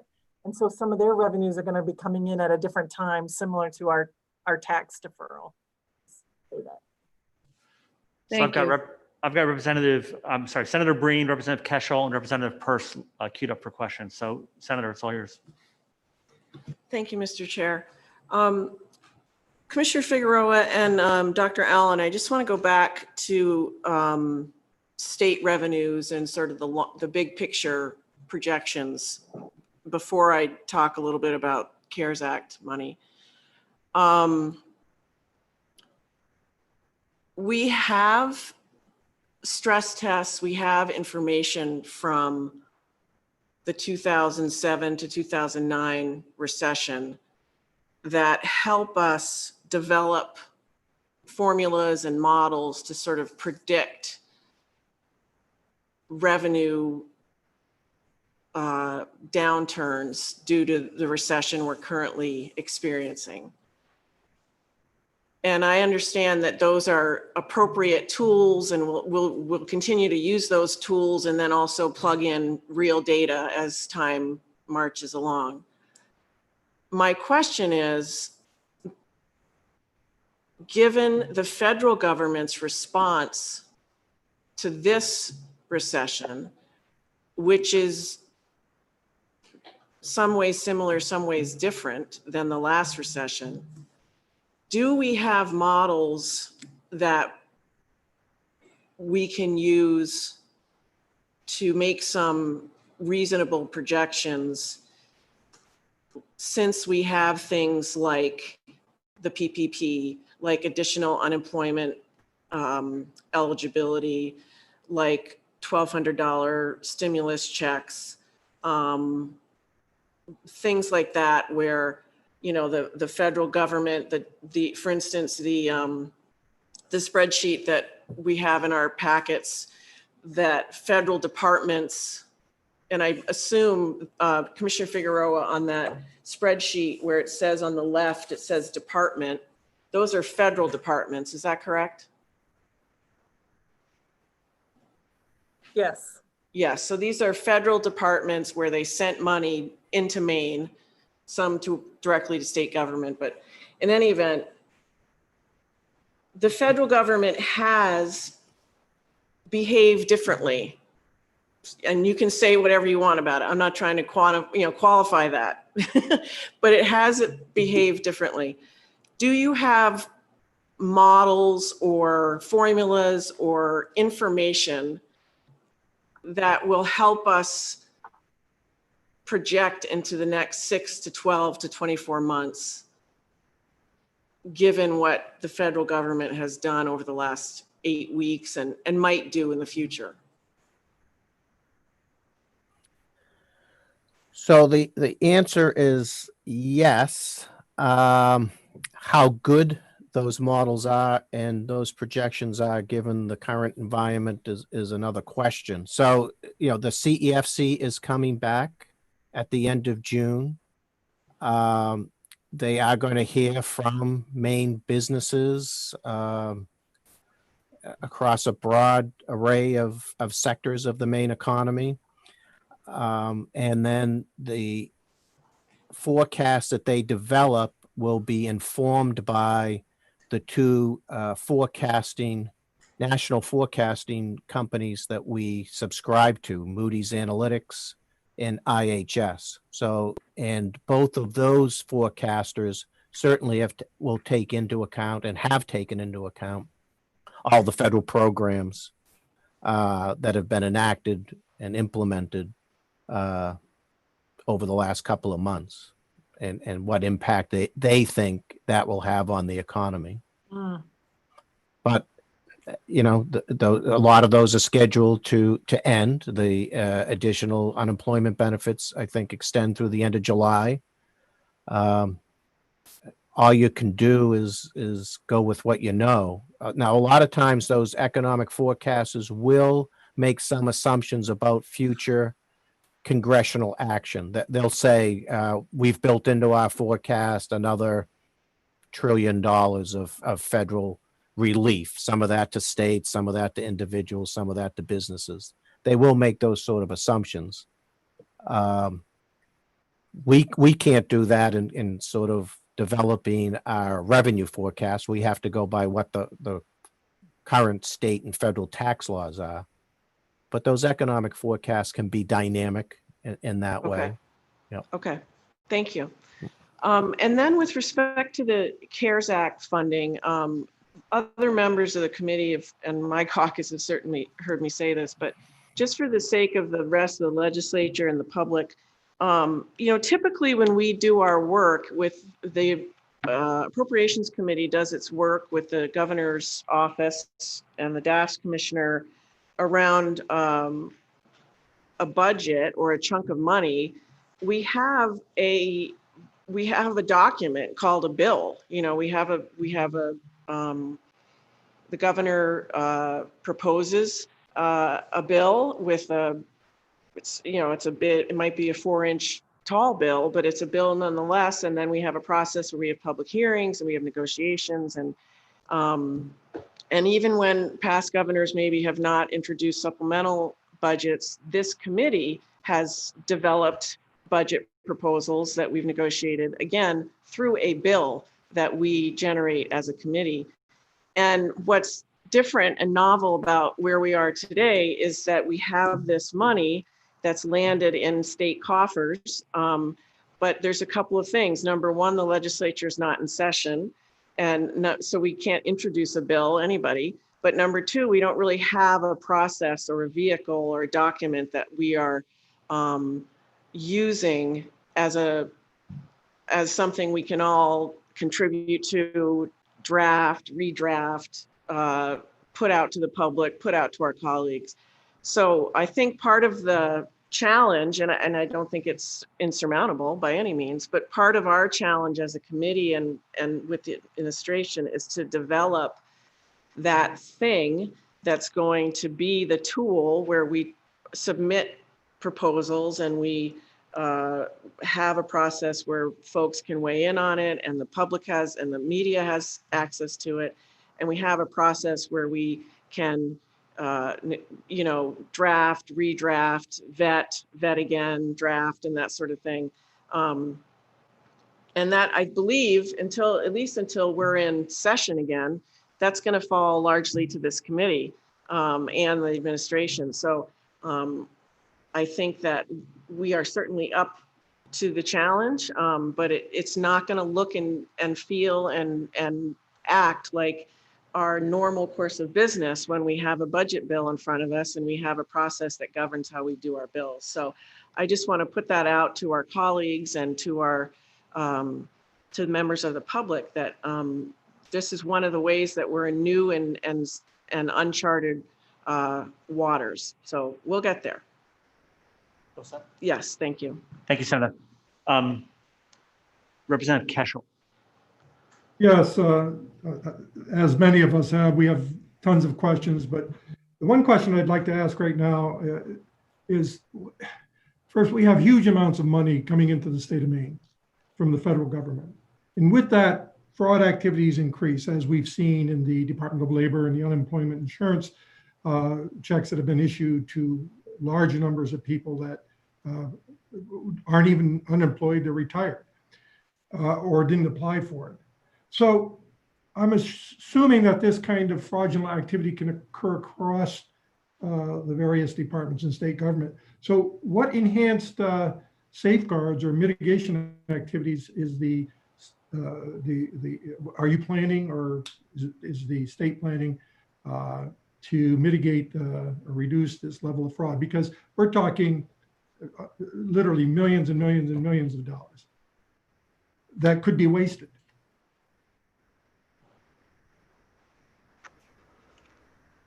Right. Well, as the saying goes, don't let a good crisis go to waste. And the hackers are full on with that motto. We have, to your point, I don't know how many of you can raise your hand, but I am a person whose information was used to file a UI claim. And obviously that, I believe there has been a number of conversations where that information, it's a nationwide problem. It is being worked on right now with the FBI. It is not our systems that were hacked. It's previous hacking that has resulted in, which is scary because now we're all finding out, for any of us that are having this happen, that our information is out there and is usable. I have information from our OIT group that the pinging that we talk about that happens at like whatever, like 1.9 million hits, whatever it is, a minute a day, has increased nearly 90% in the last month. I think you're also hearing where people, the Attorney General's office is being advocating at a much higher volume right now about do not click on that link that says, are you needing some funds for COVID, or answering the phone call that says, if you just give me your bank account, we'll give you that extra payment from the government that we're going to send through. Our phishing increase has been 33% over the last couple of months as well. So I do want to say that I would be remiss if I didn't bring up that I sat in front of the committee talking about some of our concerns around Maine's infrastructure in this way. And we are probably going to spend some money right now. You graciously gave us a little bit, and we're going to spend that and probably a little bit more. There's another ransomware attack that has recently kind of started to bubble. And this is not the time to put our defenses down on that while we work on these other things. So there'll be a proposal actually possibly to use some of these funds. So yes, we are considering that. And I do think it's really important that there were some concerns about where some of that UI information was coming from. It was not internal to our systems. Thank you, Commissioner. Representative Peirce, then Representative Hubble, and Representative Jorgensen.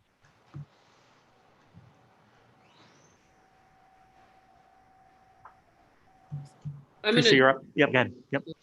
so I'm gonna defer to the next one for a second. Thanks. Okay. Representative Hubble. Thank you. And thank you, Commissioner. Really appreciate the information. I think speak for all the colleagues on the committee that we're grateful to be in position to be a partner in the discussion with the governor in relation to the Representative Hubble, you're coming through a little bit soft. Can other people hear Brian? Or yeah, if there's any way to increase your volume or I mean, it's that any better? That's a little bit better, but yeah. Right. Yeah. Sorry about that. I'll lean in, as they say. I just want to thank you, Commissioner, for the presentation. I know AFA is grateful to join this discussion. I just wanted to add, there's also the Governor's Economic Recovery Committee.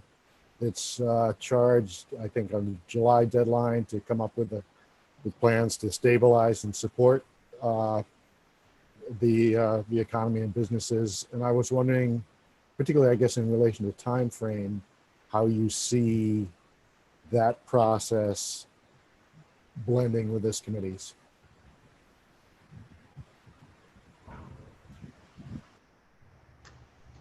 I'm sorry, it was a little bit in and out.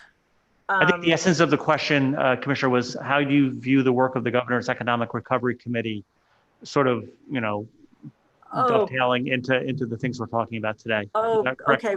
Did I catch that, Representative Hubble? Yeah. Thank you. Okay. That committee is specifically tasked with trying to bridge the current situation that we find ourselves in back to the economic plan that was recently, was announced by the governor several months ago. So I know they have a report, I know they have a report due mid-July, I believe, and then another one at the end of the year, but they're not really supposed to be looking at the budget. It's more about understanding the impact that we're seeing and how we might, they refer to it as a bridge. I'm not supposed to over-explain things that are complicated, but they just talk about it as a bridge committee that's meant to help. What are the major things that are going to happen? What are we seeing? And how do we get back on track or possibly even tweak the plan that we have to continue to grow Maine in the way that we know we want to and need to grow Maine?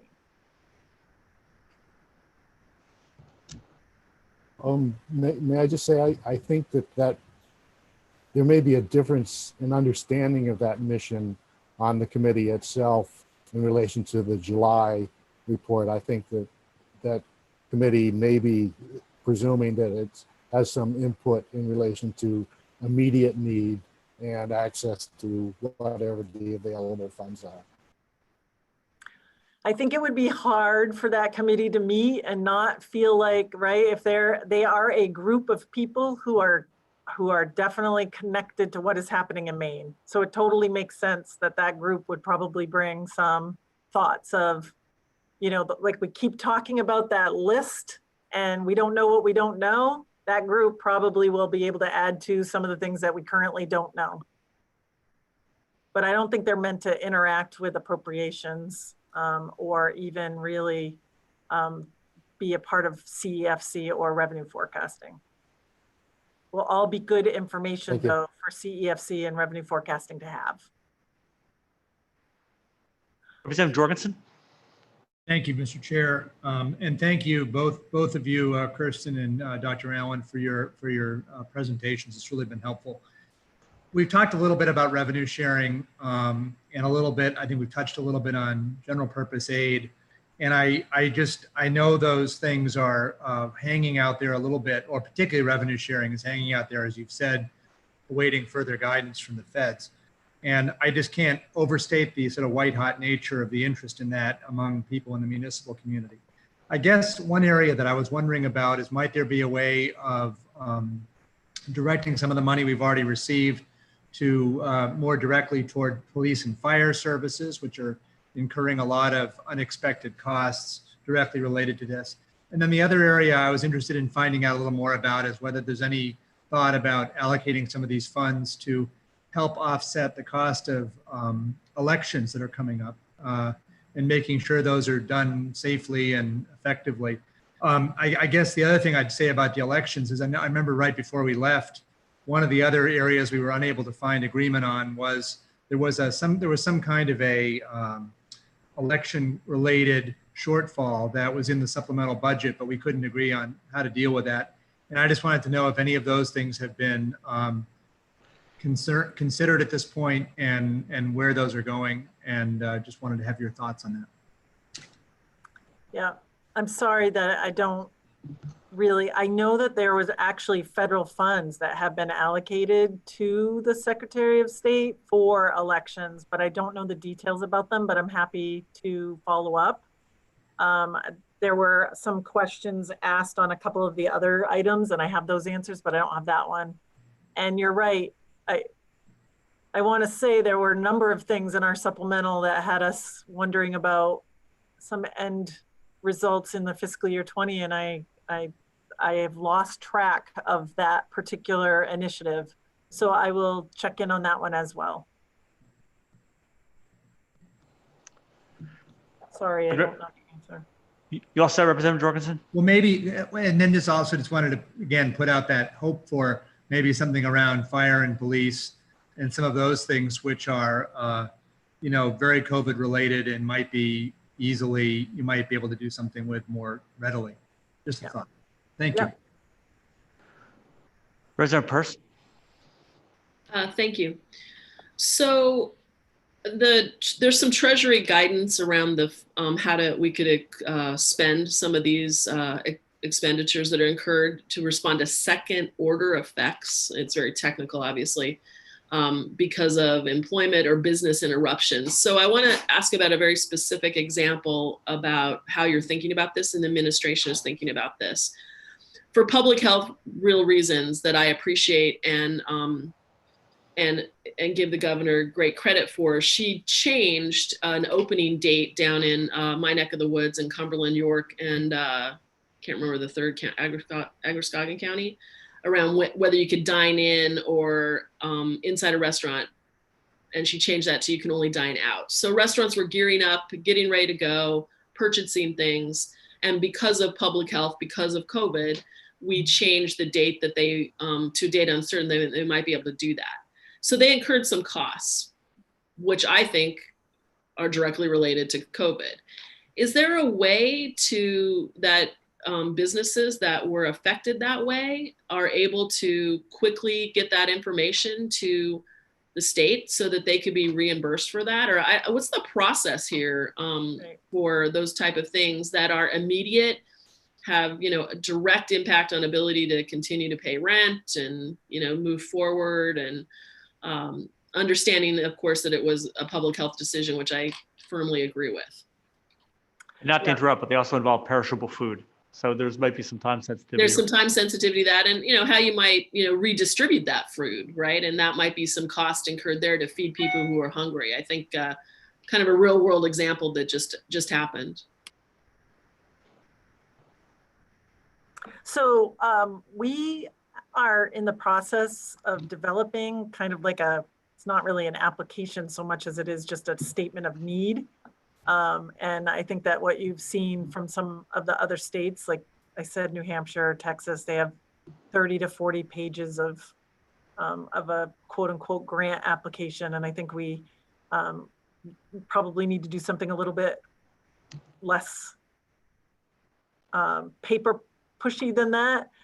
We are starting to use some systems for tracking, and maybe there's a way for us to use a system to at least be able to have people state that need, and for us to, like, you know, at least it would come into for a way for us to collect it and have it known. I don't know the answer to whether we would be able to quickly turn around and get monies to them, but I have put it on the list because I hear what you're saying. go ahead, Senator. Senator Millett and you and Senator Breen, and others about the process. I mean, I'm very focused on the process, right? We have some very large or very meaningful amounts of federal stimulus money that was appropriated on an emergency basis. And I understand some of the conversation around the guidance and how long it took. But we have that money now, including the $1.25 billion.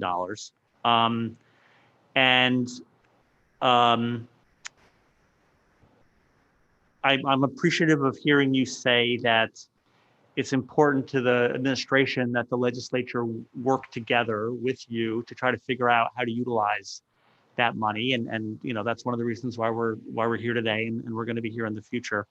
Again, let me just make a comment. I from my perspective, trying to figure out the pathway to resolve how we're going to use that money, whether it's for revenue backfill or for some needs in the communities or some combination of both. I think that needs to be resolved quickly, and I think that's something we can all agree on. And I think coming to the process by which we are going to work with the administration has to be resolved quickly, because I don't want to be at a point where we are where the administration is comfortable starting to move that money out into the communities. But the fact that we haven't figured out how we're going to interact together becomes a barrier to that money getting out there. I think that would be bad for the legislature, and I think that would be bad for the administration. We cannot be a roadblock. We have to figure out a way that we can work together quickly to move that money quickly. That's one comment. I guess the second comment I would make is I am curious, and I don't think we're going to spend a lot of time talking about it today, but I think I want to sort of keep it up on our agenda to talk about is there still seems to be a lack of clarity to me about what would constitute a COVID related expense. It seems to me that a business that there was an example that you gave about businesses and their loss of revenue, and the fact that they've been not allowed to operate now, and what that has cost them, that is, in your mind, maybe not a COVID-related expense. I want to have the opportunity to talk about that a little bit more detail, because to me, that strikes me as something that would be a COVID-related expense, and maybe at some point we can drill down a little bit deeper into the federal guidance if that's where that's coming from. And then again, I just think, I know we're not going to go too deeply into any specific issues today. I appreciate Representative Peirce bringing up the issue of the situation now with the restaurants in 3 counties. I think that's important, and I think it's somewhat urgent because of the timing. But again, I think that there's a lot of issues that I think, as this committee meets, I'm hoping that we're going to be able to dive in a little bit more detail on and get information on, or other committees of jurisdiction that are going to meet. I think that there's a whole issue of, I keep hearing about what other states are doing, for example, for hazard pay, for a whole range of people who have been, put in a position where where all of a sudden their jobs that might seem more mundane during regular times, like working in a grocery store. I'm not saying that's mundane, but I don't think people think that involves a lot of risk. And now, that involves a lot of risk. People who are healthcare workers, people who are, obviously first responders and public safety workers, and I think there's a lot of pieces to that. I hope that we're going to have an opportunity to talk about the way we're supporting some community-based health providers. I appreciate the fact that some of the rate increases we did in the supplemental budget were able to be pushed out a little bit more quickly. I think that was a great move and very appreciated. And I know that we got a waiver from the federal government that allowed us to do some other rate increases. Again, my understanding is that those rate increases, some of them actually expire like this weekend. So we've got, and I'd love to know what we're going to do to make sure that some of those folks are provided for. Anyway, I guess what I'm saying is, I know we probably didn't tee this meeting up to allow us to go deeply into a lot of these issues, but I do think as we're talking about having further meetings, I think we need to pretty quickly dive into the specifics of some of these things that we're hearing about in our community, both to help Maine people, and also to help out some of the business sectors that we know are still really struggling. So I guess that was all commentary and no question. So I apologize for that, but I just wanted to put some of that stuff on the table today. Representative Keschel. Thank you, Mr. Chair. I guess I've heard your comments, and my question really related to some of the conversation between Representative Millett and Senator Breen. We are going to have to work through a lot of issues, and a lot of that stuff can be done without any legislative authorization, I'm sure. But as I hear the conversation moving forward, it seems to me that ultimately, and probably rather soon, the legislature as a whole will have to be called into session, because some of these things I don't believe can be worked out simply by the committee working with the administration and the chief executive to resolve and get this money out there to the public. We need to do that quickly. I get that. I want to do that. But we also have, I think, this is Denny Keschel thinking, but I don't think we can just bypass the full legislature. The comment, I'd be appreciative of any other comments, but at some point in time, and rather quickly, I would assume, we need to get this together and bring the legislature back in.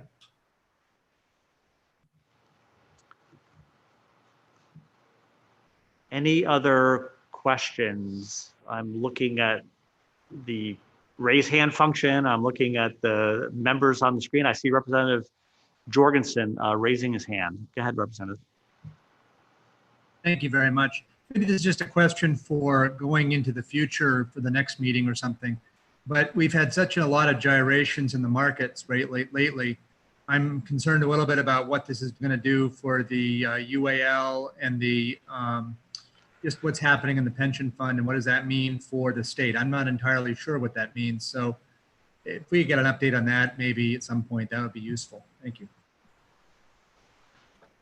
Yeah, I will say that June 30th, well, I'll say two things. One, I now have it on my phone, right? So I'm watching this number, red be bad, green be good. So, but it's over 25,000, and we might remember that it dropped below 19,000.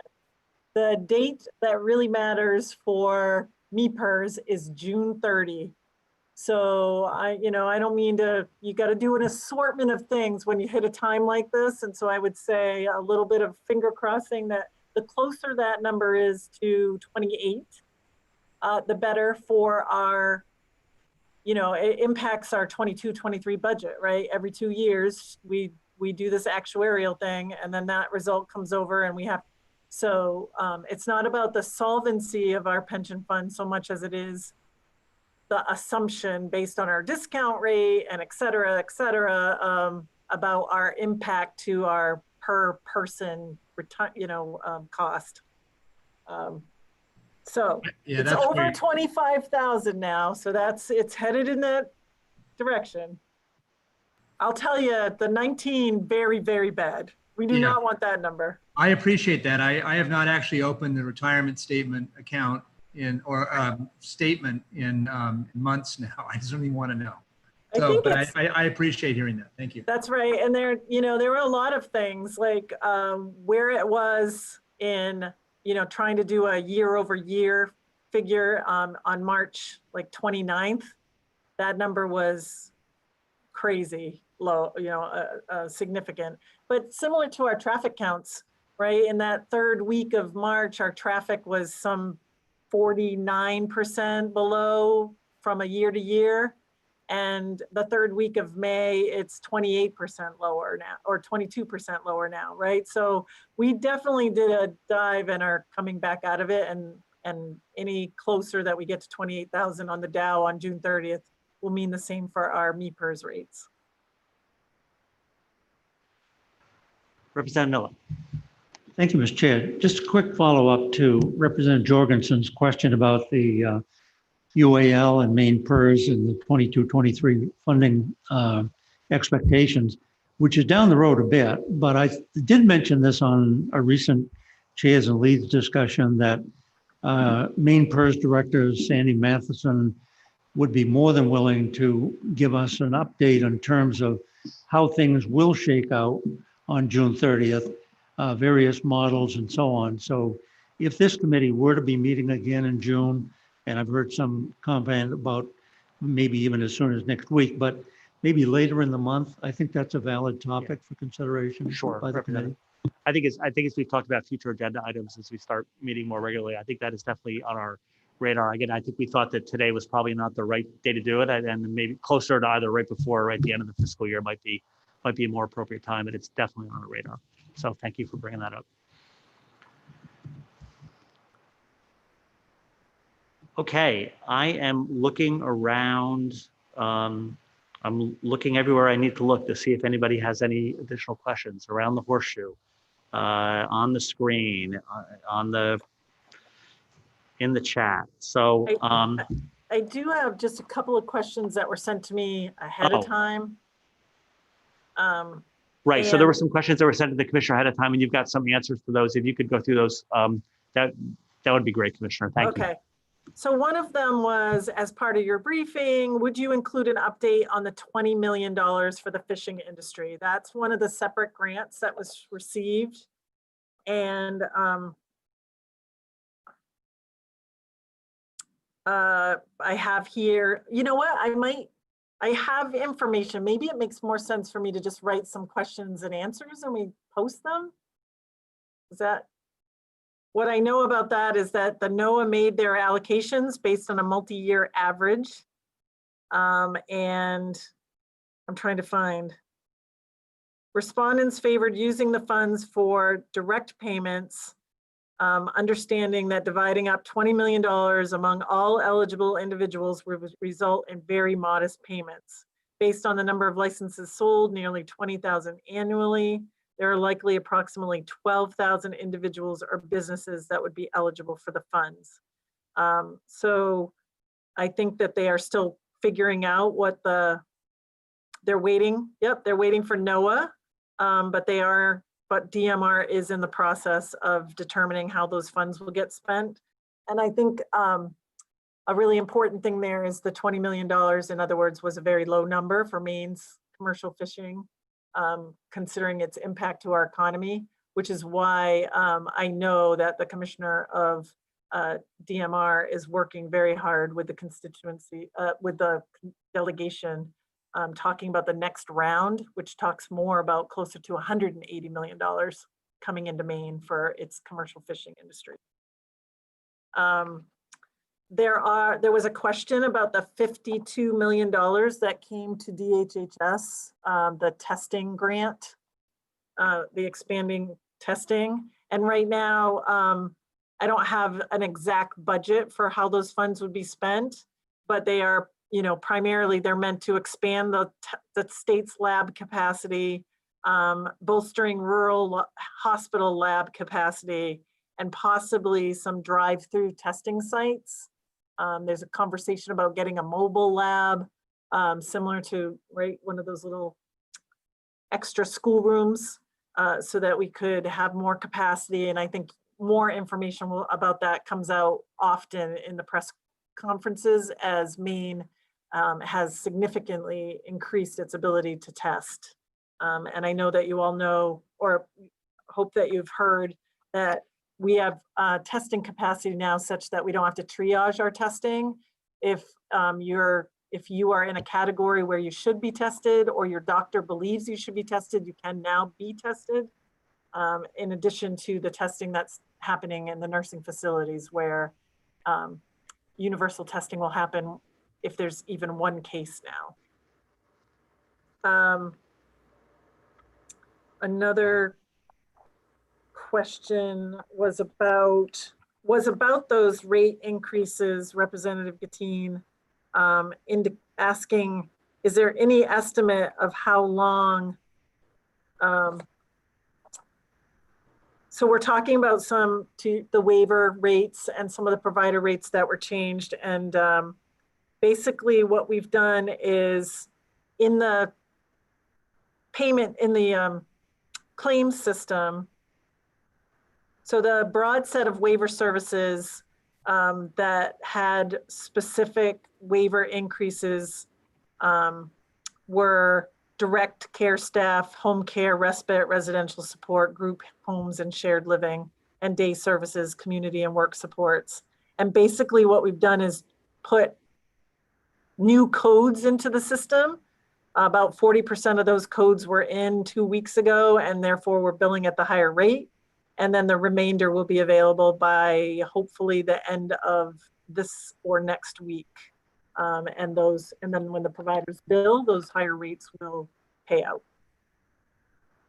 And then there's one other question about, will there be tracking that is, transparent tracking and showing? And yes, we have looked through some of the documents that were posted back in the ARRA days and have intentions of doing similar posting. We are a little bit behind on having our websites get updated. Like New Hampshire's got a very nice one that's easily accessible. So we're trying to figure out how we can do that, but we will be posting all of the spending that could happen through this funds would happen via financial order.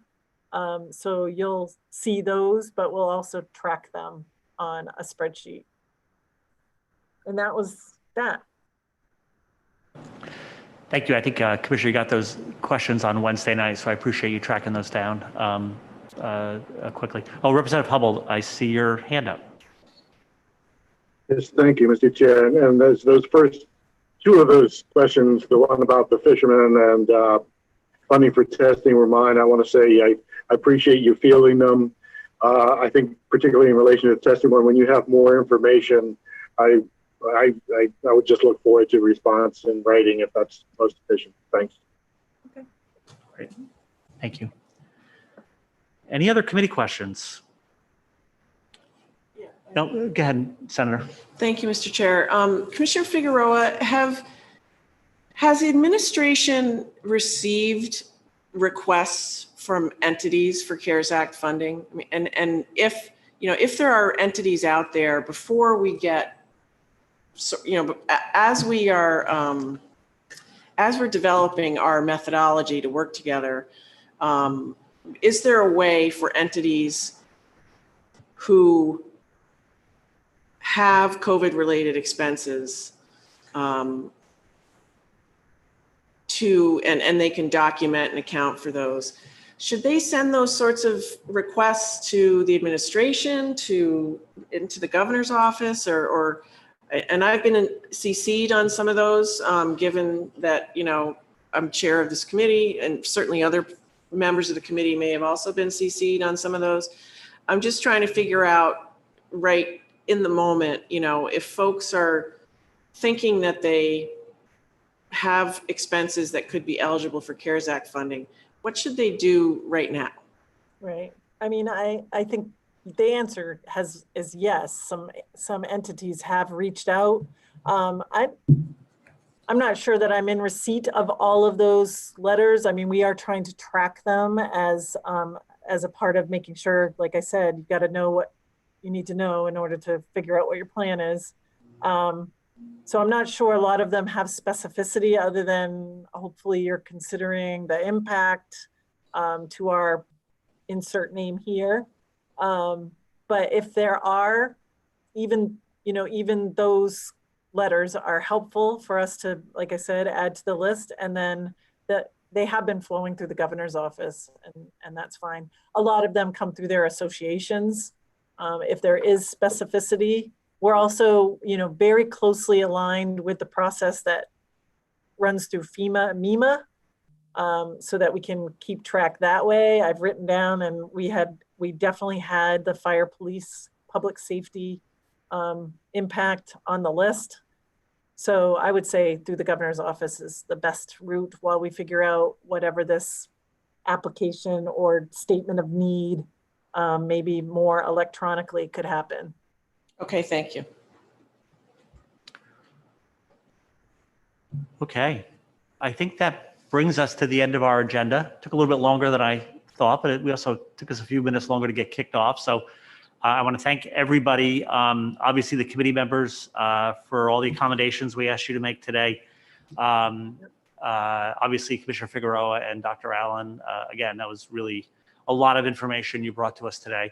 And I think I appreciate the way you laid it out. And again, I just want to, as Senator Breen said, give a special shout out to all of the staff in the building who did a tremendous amount of work to get us ready for today. This has been kind of an unusual process, and it just doesn't happen by magic, believe me. So If you don't mind, I'd love to jump in right there and just, since I have a minute, to express the incredible fortitude and energy of everyone that I've come in contact with over the last 2 months. State government is still open and has been continuing to provide services throughout. We transitioned some 87% of our workforce to either working remotely or dispatching from home, our non-public safety workforce. But the efforts of handling this and all the day-to-day stuff and just the logistics, everything takes so much longer and feels so much emotionally harder. And so a giant shout out to state employees. So thanks for that. yeah, and I intended actually to mention that also. We are very, very, very fortunate as a state to have that workforce behind us. So thank you. So I'm going to adjourn the meeting. I do think there is some conversation going on about this committee getting together maybe as early as late next week. I think I'm going to probably offline have Maureen poll the committee in terms of availability for next Thursday and Friday. I think there's at least one other committee that also might be using this room. So there's a little bit of coordination that's going to need to happen. So rather than taking additional time and doing that on mic, I'm thinking we could probably take that conversation off mic, if that's all right with folks. Okay. Well, that being said, thank you all very much. Thank you. Enjoy your weekend. And again, I appreciate everybody's Thank help you, and Mr. cooperation Chair. You today. did a nice job Thank you. navigating. Yeah. Thank you. Thanks.